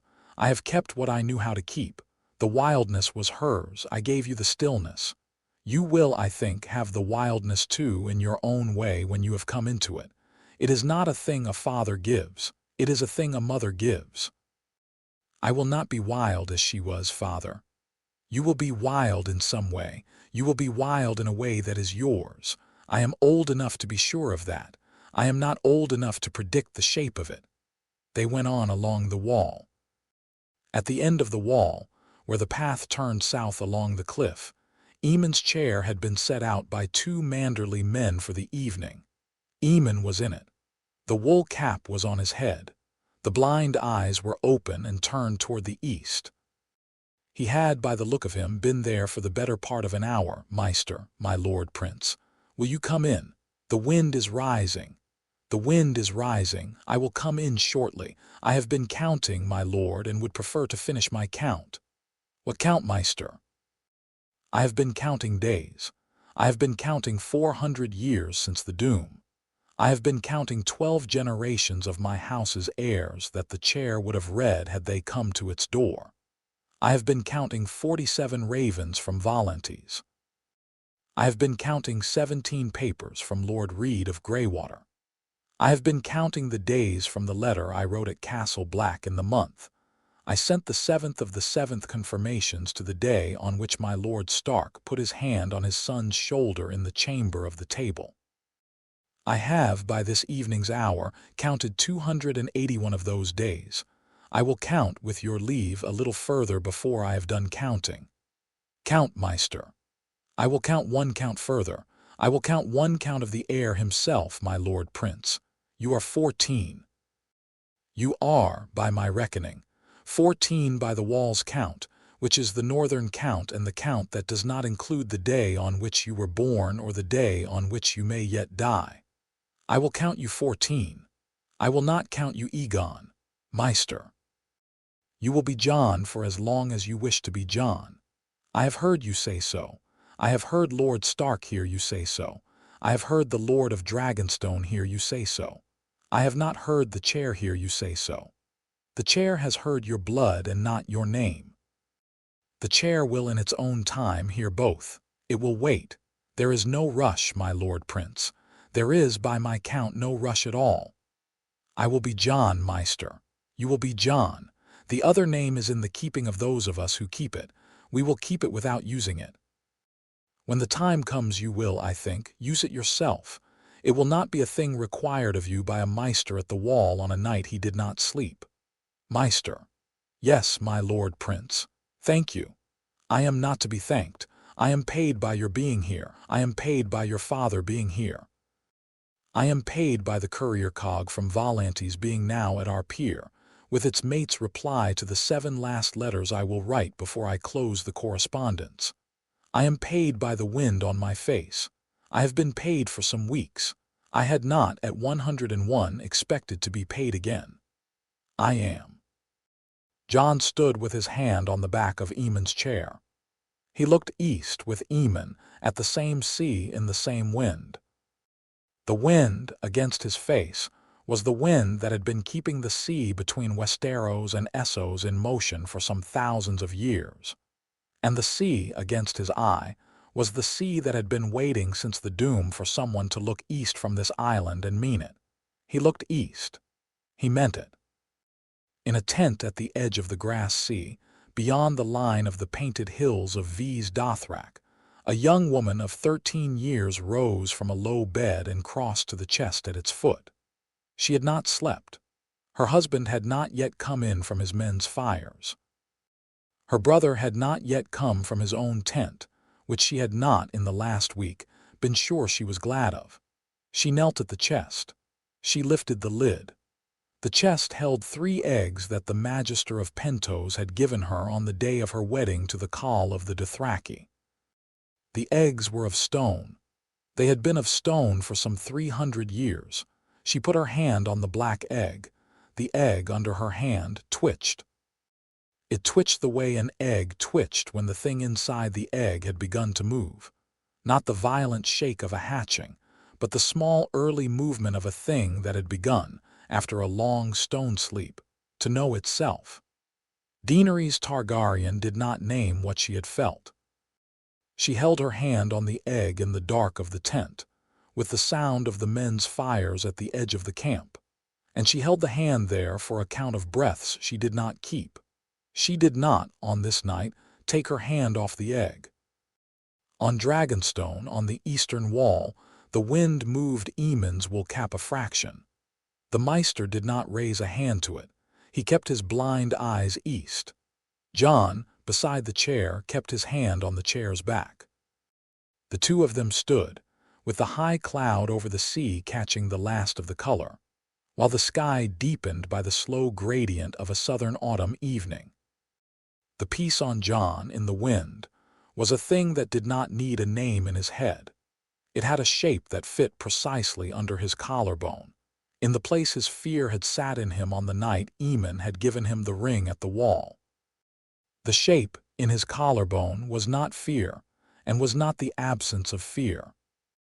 It was the shape of a boy who had stood in a chamber 3 levels below a keep, and had sat in a chair that had been waiting 400 years, and who had sat in it without asking for what the chair could give beyond the sitting, and who had come up out of the chamber and asked instead for a title that the realm could hold, and who had been given the title without bloodshed, and who had, at this hour, an old man at his elbow whose blind eyes turned east and whose count had at last come to an end.